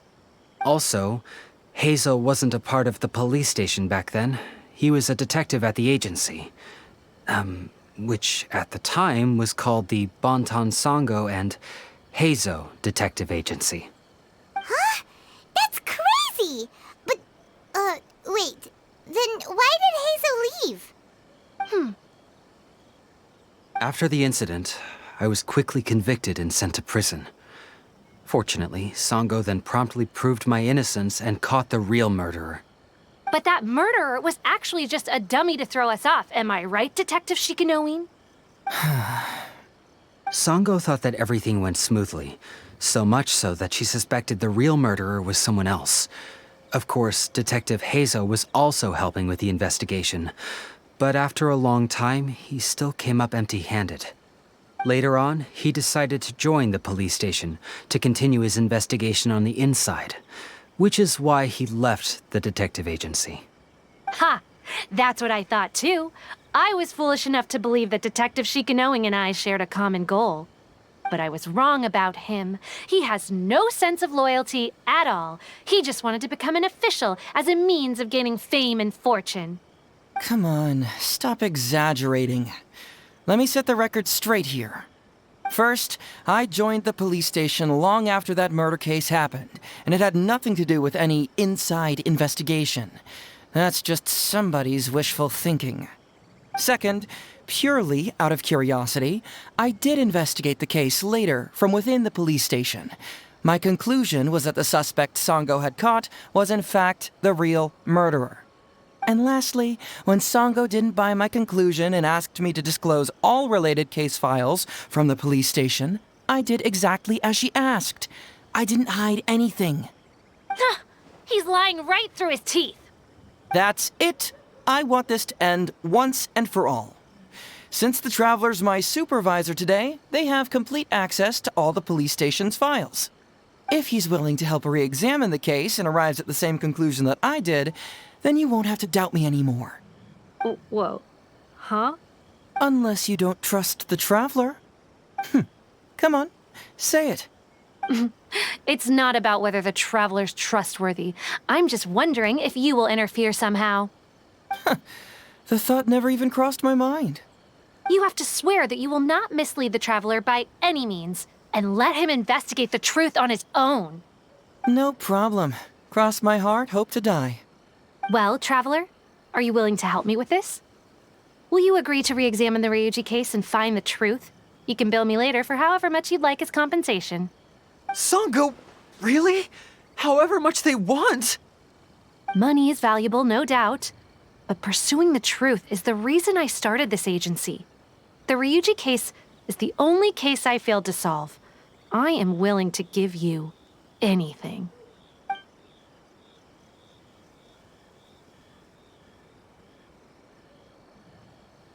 All right. I'm counting on you, Traveler.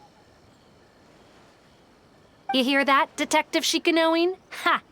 Now we just need to wait and see. All right, I got it. No need to keep yammering like that. You'll scare the kids next door.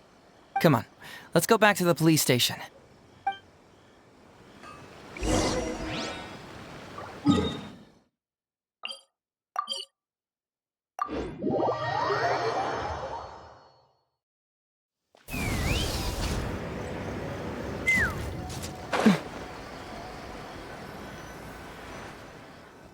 All right, hang out here for a sec. I need to go to the archives to get the case files. For now, why don't you go and chat with Yoriki Owada over there? He worked on this case too back in the day. No, you misunderstand.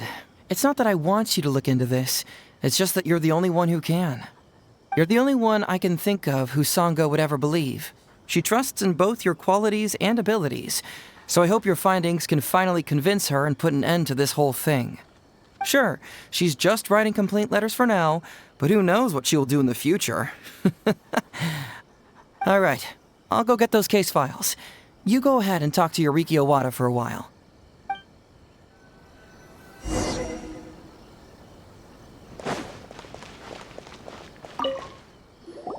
Oh, hello there. The Ryuji case. Oh, so you want to reinvestigate that one? That was several years ago now, but I still remember it clearly. It's pretty hard to forget something like that. Especially when the victim was the head of this police station. His name was Takatsukasa Isamu, the younger brother of Takatsukasa Susumu, head of the Takatsukasa clan. He was really one of a kind. Decisive, brave, and smart. He was much younger than me, and already had quite a reputation. I'm sure he would have gone far in the Tenryou Commission, if only he was still alive. What a shame. Who would have guessed someone was plotting against him? People will believe anything they hear. Everyone in the police station knew that Ryuji saw Takatsukasa Isamu like a father. Ryuji was an orphan, you know. Before he joined the station, he had been taking odd jobs here and there. It was Isamu who really took him under his wing. Ryuji was simple and not particularly bright, but he was very loyal to those who treated him well. He's also hardworking. Isamu must have seen these qualities in him and decided to keep Ryuji by his side. Ryuji worked with him for years after that, and was even promoted to be his personal assistant. Do you really think Ryuji would do anything to harm him? So, then why was Ryuji convicted? Even Paimon can tell that's a mistake. Well, here comes the interesting part of the case. Within a week, and before all the loose ends had even been tied up, Ryuji received his conviction. Moreover, it was signed by Madame Kujo Sara. What? Why would Sara do something like that? I'm getting older now, and my eyesight is poor. I can't see too clearly anymore. Hey, come on, Yoriki Owada, there's nothing to see. It's obvious that the Kujo clan did it. You can't just go around saying things like that, Wisuki. Those were just hearsay. There was no evidence. That's not true. Traveler, you may be unaware that the Takatsukasa clan has always been assisting the Kujo clan in the Tenryou Commission. But who doesn't want to be the boss, right? And Takatsukasa Isamu was the key figure for the Takatsukasa clan to bring down the Kujo clan. At that time, no one was held in higher regard than Isamu. So, naturally, the Kujo clan saw him as a potential threat. Kujo Takayuki must have been planning it all along, that rascal. Takayuki is able to control the Takatsukasa clan as long as he's in power. But by the time he retires, Isamu would have been at the apex of his political power, while Masahito and Kamaji of the Kujo clan would still have been too young. The two of them wouldn't stand a chance against Isamu. You think Kujo Takayuki would simply sit back while Isamu gained traction? So he decided to strike first. You youngsters and your conspiracy theories. No, it's true. It's the only way to explain it. Otherwise, why would an impartial person like Madame Kujo Sara sign Ryuji's conviction so quickly? they had to find a scapegoat to pacify the Takatsukasa clan, so Kujo Takayuki must have told her to sign it immediately. I'm not accusing Madame Kujo-Sara of anything, mind you. I respect her very much. But maybe she had no other choice. What do you know? I'm sure Madame Kujo-Sara must have had her own reasons.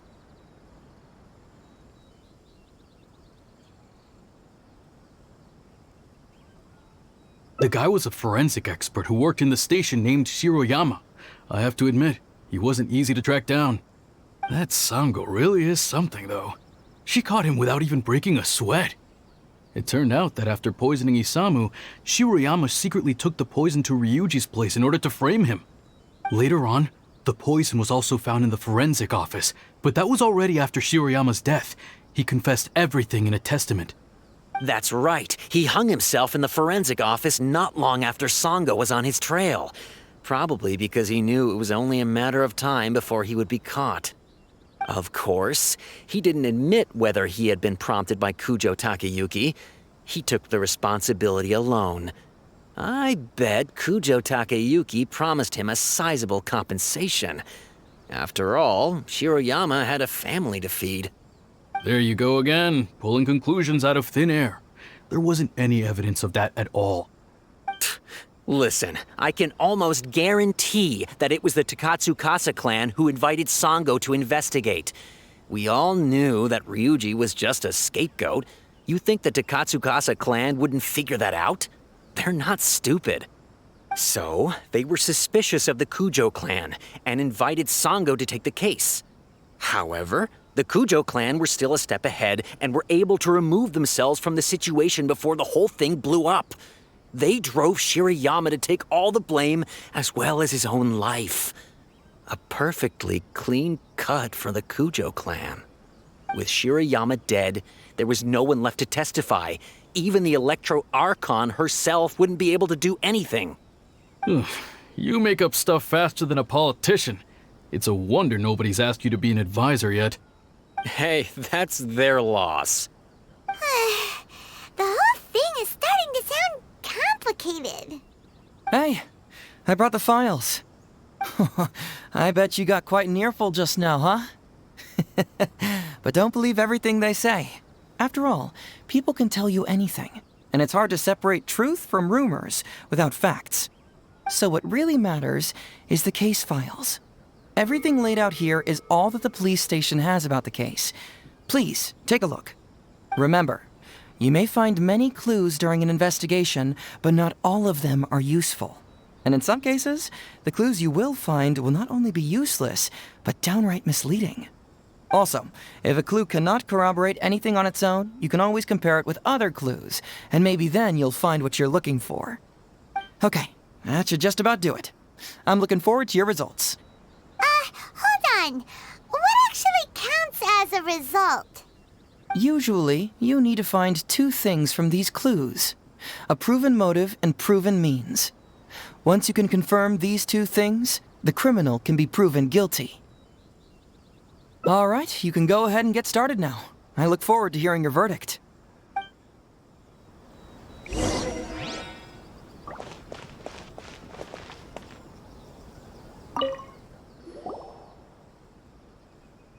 So, what did you find? Have you come to a conclusion? Sure. Let me know once you've made some progress.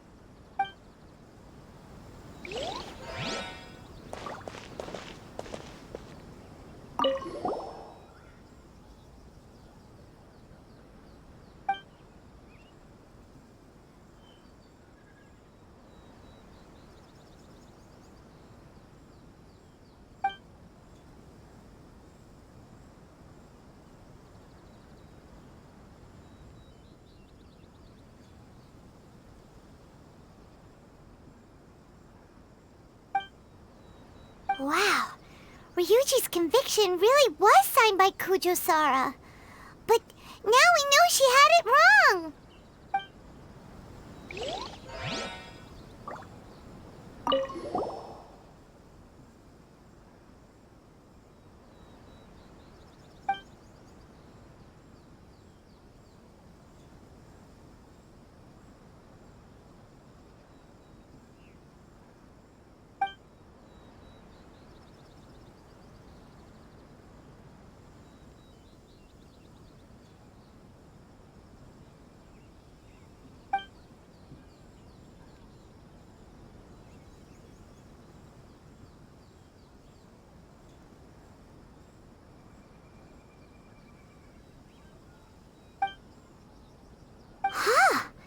So Shiroyama's conviction was also signed by Kujo-Sara, just like Ryuji's.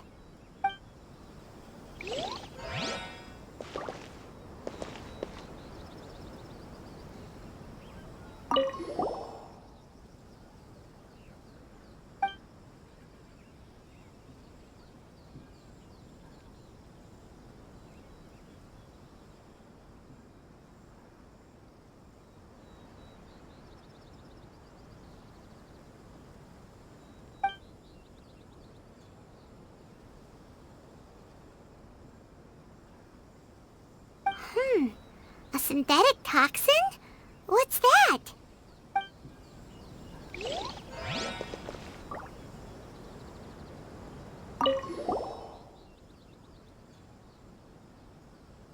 Huh? That's weird. There's nothing here. This must be some of the false information that Heizou told us to look out for.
Yikes! He ate all kinds of stuff.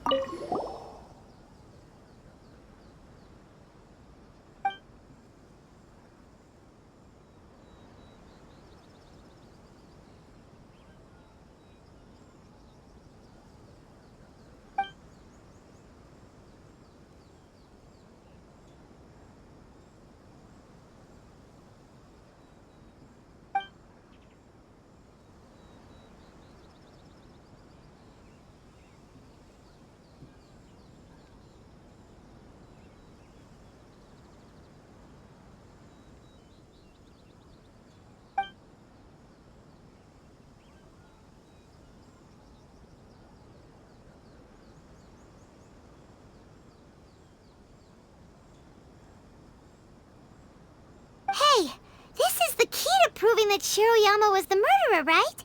That is, if he was telling the truth, of course.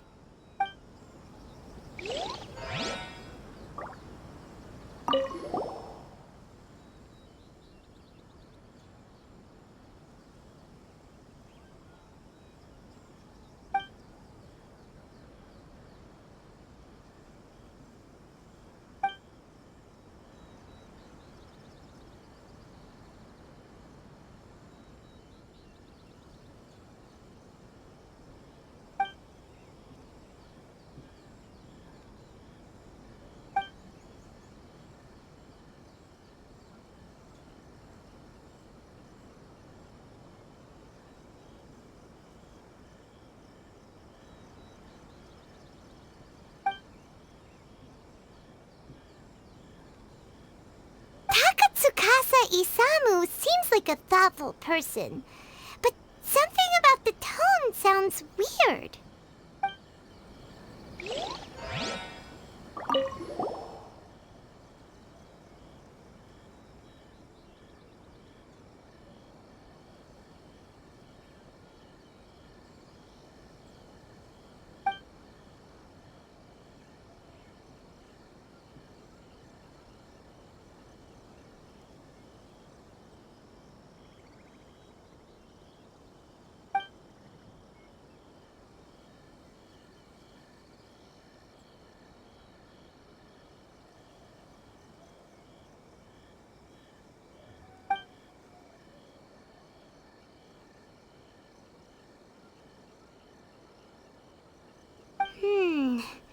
Come to think of it, Shiroyama was a forensic doctor.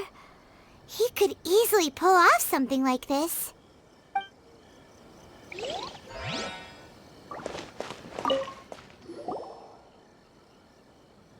So, what did you find? Have you come to a conclusion? Really? You found the criminal's motive and means that quickly? Awesome. All right, let's talk about the motive first. What clue reveals the criminal's motive?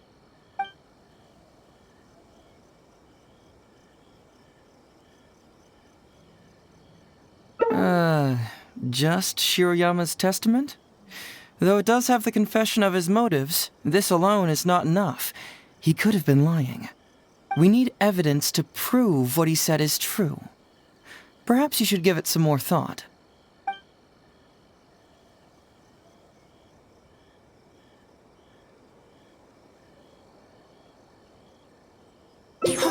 Excellent work! According to the victim's message, the two had deep conflicts.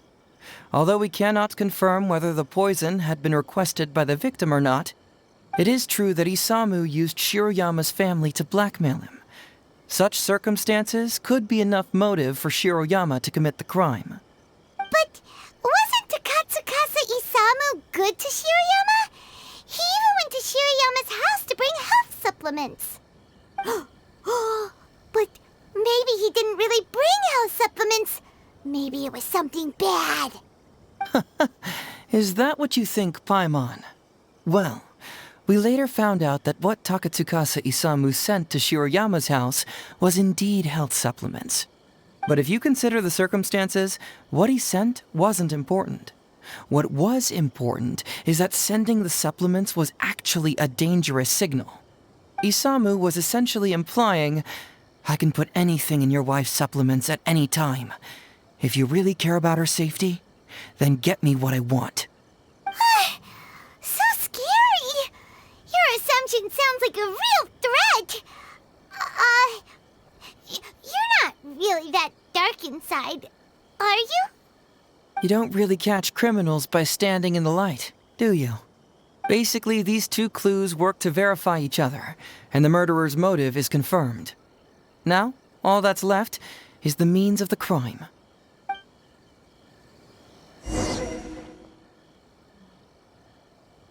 Next, which clue confirms the criminal's means? So, what did you find? Have you come to a conclusion?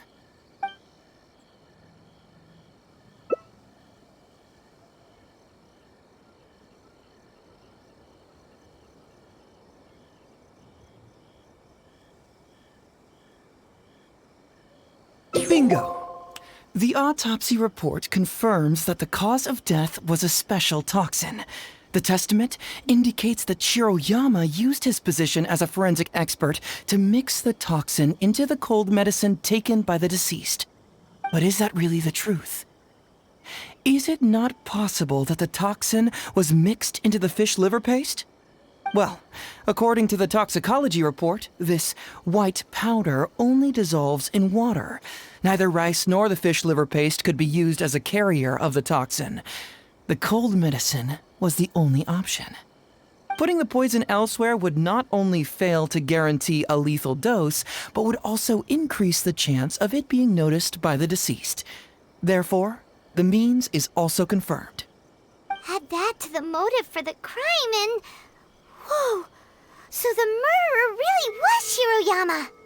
Yep, pretty clear cut, wouldn't you say? Look, I really don't know what Sango is so suspicious about.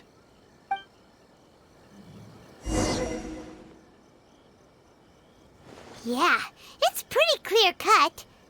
Huh. You could say it's almost too clear cut. Oh? Well, let's hear them. Maybe I have answers. What's bugging you?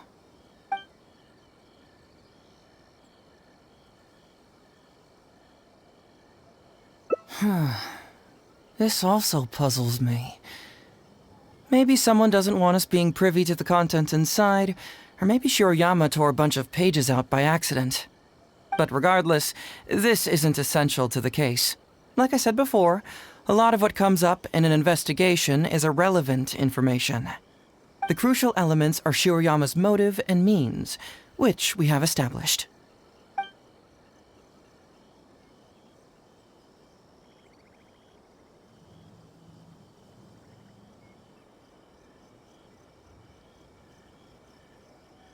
Maybe the report was wrong. The International Trade Association is a gathering place for merchants from all over. Countless merchants pass through the port of Rito every day. It's natural for there to be a couple of missing records here or there.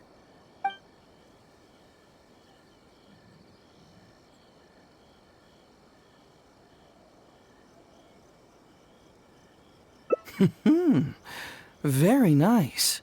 Top marks for attention to detail. It doesn't have any real bearing on the case, but let me explain how that works for you. So, why would Madame Kujo-Sara sign one conviction sentencing Ryuji to temporary incarceration awaiting trial, and another conviction sentencing Shiroyama to death?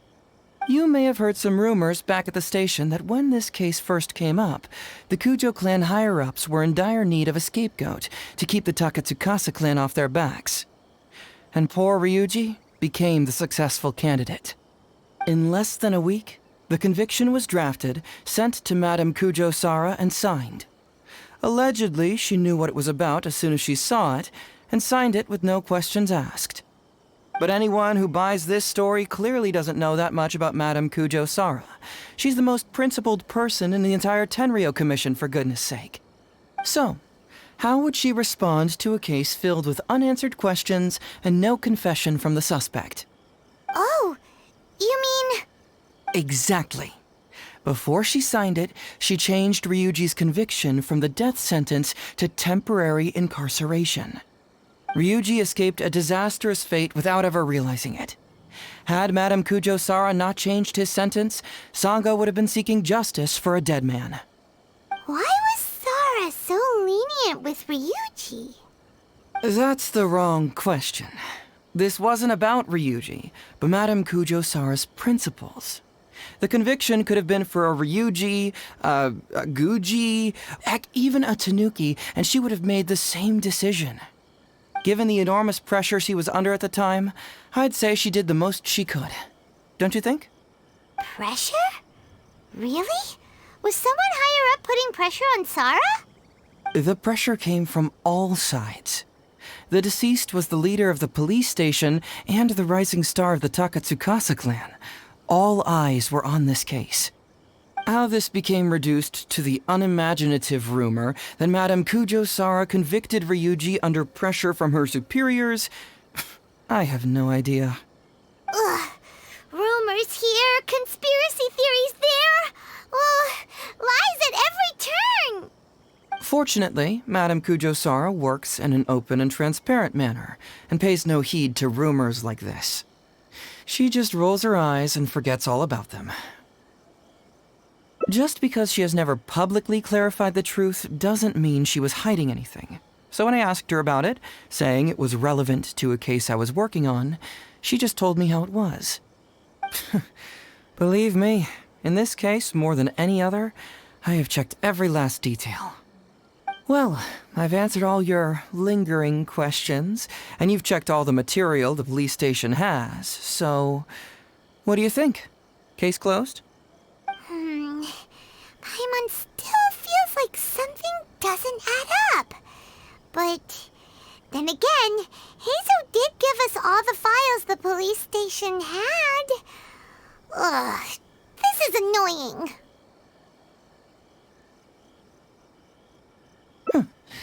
I don't follow. Enlighten me.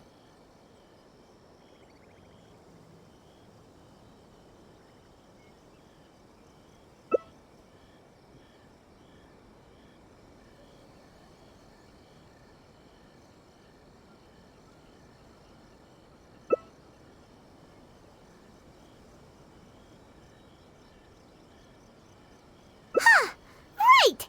Why do you keep emphasizing police station every single time? You tell me. Why do I keep emphasizing police station every time?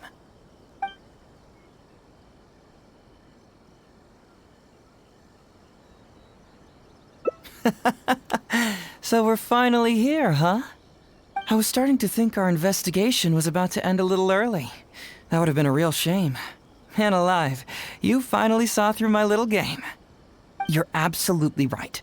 There is other information that the police station doesn't have. Reason being? It's my own evidence. And this evidence should help answer a couple of your questions more clearly.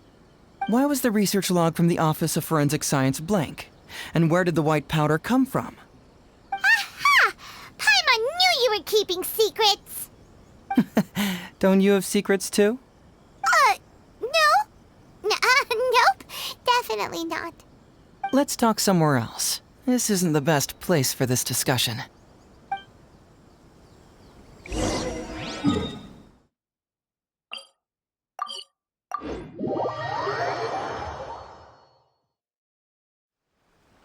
Let's fly. This is a quiet spot. Let's talk here.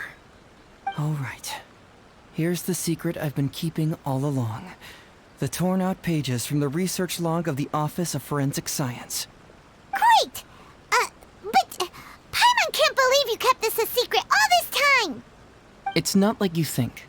I wasn't the one who tore out the pages. Look, just read it over first.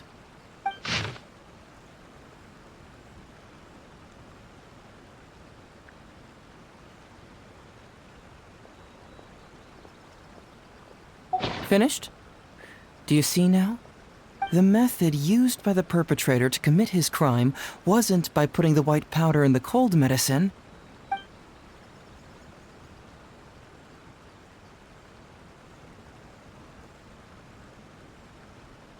That's correct. The white powder was Shiroyama's invention. As a forensic doctor, he provided a special cold medicine for Takatsukasa Isamu. The autopsy report showed that this medicine contained a high volume of acidic fruit and vegetable extracts. Then, he tricked Ryuji into sending fish liver paste to Takatsukasa Isamu. When the two substances were taken together, a toxic dose of the substance formed in his body. This is the real modus operandi. Oh, that's awful! One was medicine, and the other was an expensive nutritional supplement. Both completely harmless. True, both are harmless on their own, but when combined, poof, that's it.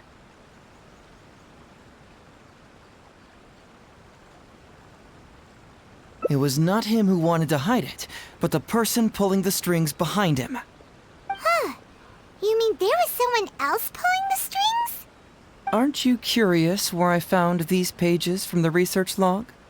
It was in Kujo Takayuki's secret warehouse.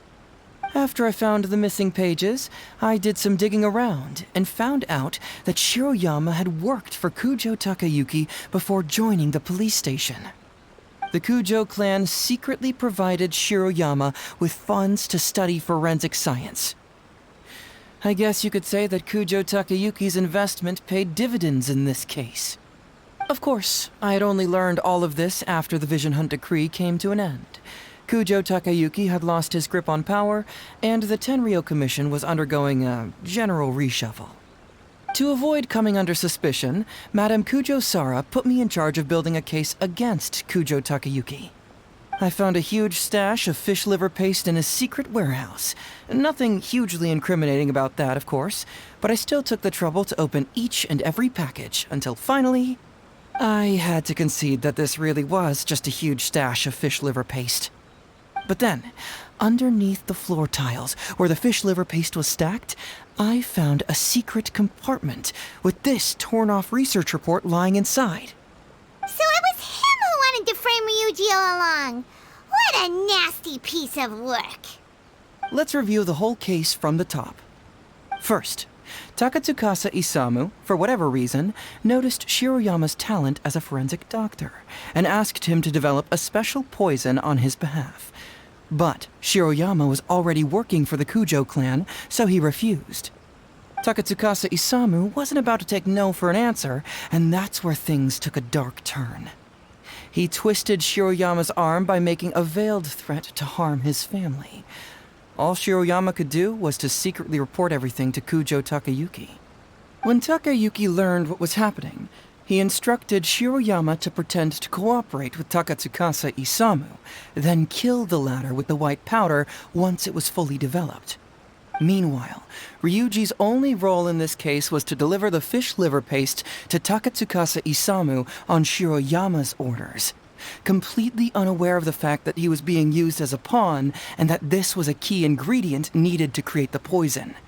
After the incident, Kujo Takayuki hoped to make Ryuji the fall guy, until the death sentence was stalled when it reached Madame Kujo Sara.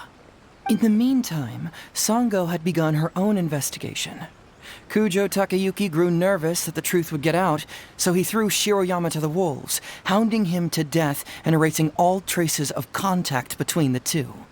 And yet, he wanted to keep this secret formula, so he hid it. Greedy guy, that Takayuki. He must have wanted to have it on hand just in case he needed to employ it again in the future and make someone else disappear. This Kujo Takayuki is an evil lunatic! We've got to report this to A. Whatever his current punishment is, it needs to be 10 times worse! That would be practically impossible. One research log found in his warehouse doesn't prove anything. Even I can think of 100 excuses. Besides, Ryuji directly contributed to Takatsukasa Isamu's death by delivering the fish liver paste to him. The fact that he was unaware of the true nature of the situation doesn't matter. But he's still innocent, right? Isn't it just a coincidence? Paimon really doesn't get how the law works. Legally speaking, the judge would most likely rule that it was accidental.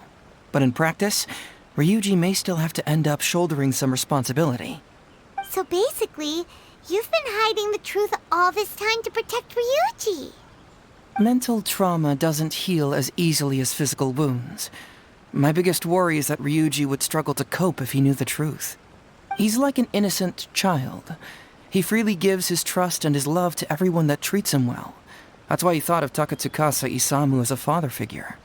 I'm pretty sure that to this day, he has never paused to wonder whether Takatsukasa Isamu was actually a good person, or if Sango just hired him as a gopher, or why I left the detective agency. If he found out the facts about Takatsukasa Isamu, I'm afraid it would crush him.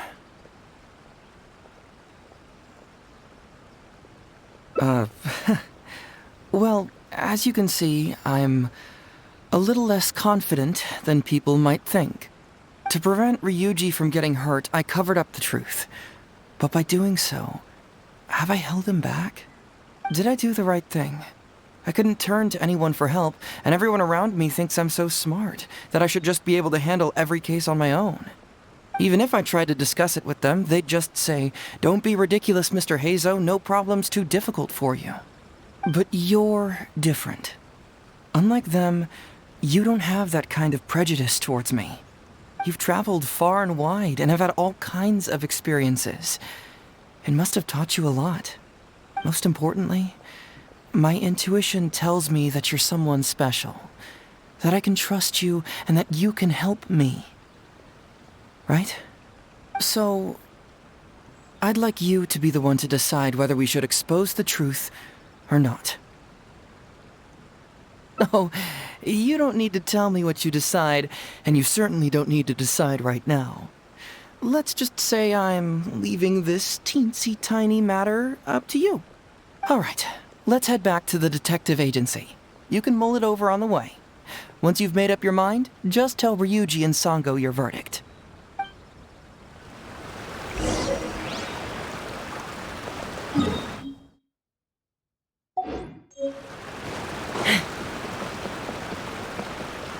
Take me up!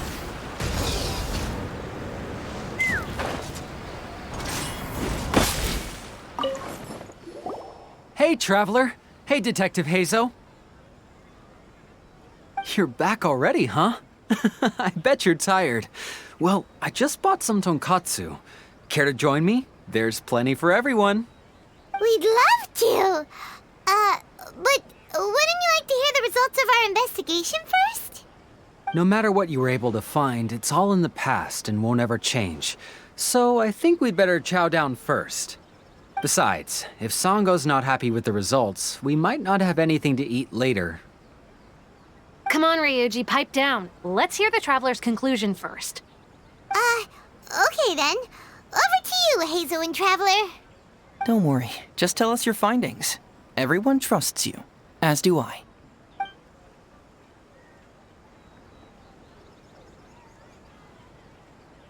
Well, what do you know? I suspected that was the case. Please rest in peace, Master Takatsukasa. No, impossible! Traveler, are you sure you checked every last file, carefully? Ugh! No, you little... Shikanoin Heizou! You didn't pull any shenanigans on the Traveler, did you? Sango, no accusations without evidence, remember? The truth is out and the case is closed, Sango. Please don't send any more of your harassment letters to the Tenryou Commission. Well, I really owe it to you, Traveler. I'll be sure to properly thank you later. Until then, see ya. Hey! You're not going anywhere!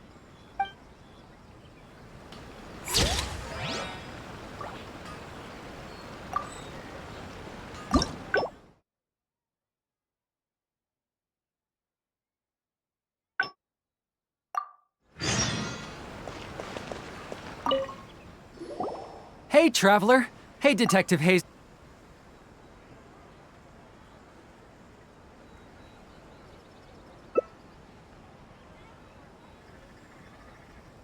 But how? How could this be? Huh. So, that's what really happened? Ryuji, I know it's hard to accept, but...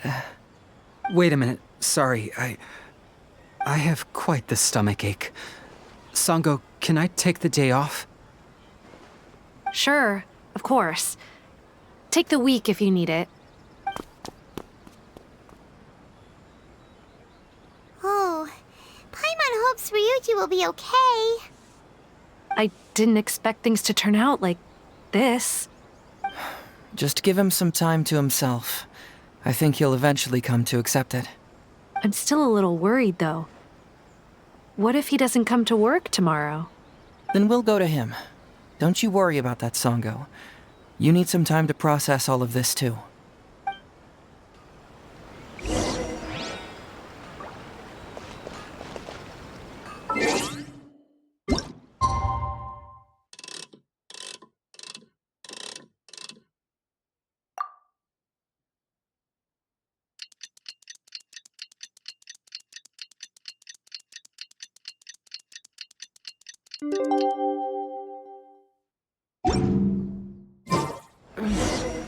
I'm a little out of practice these days. Ah, you're here. Don't worry. Ryuji came earlier this morning. I guess he can handle a lot more than I had thought. I was honestly worried he'd suffer a breakdown. But as of today, it seems he'll be fine. He went over to Natsuke Nogen Crafts to buy something. Let's go find him then. Shall we? Before you go, Heizou, I kind of understand now what you meant when you left. Oh, really? I'm happy to hear you say that. All right, time to find Ryuji.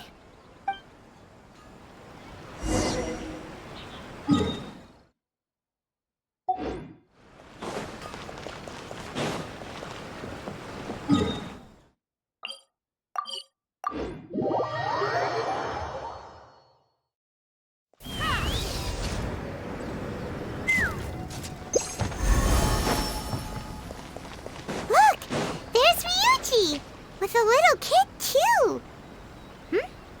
Is he buying our toys? Uncle Ryuji, was my daddy handsome? I've never seen what he looked like. Of course. Takatsukasa Isamu was a very handsome man.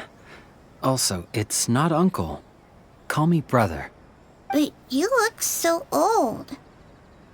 Well, I'm still your brother.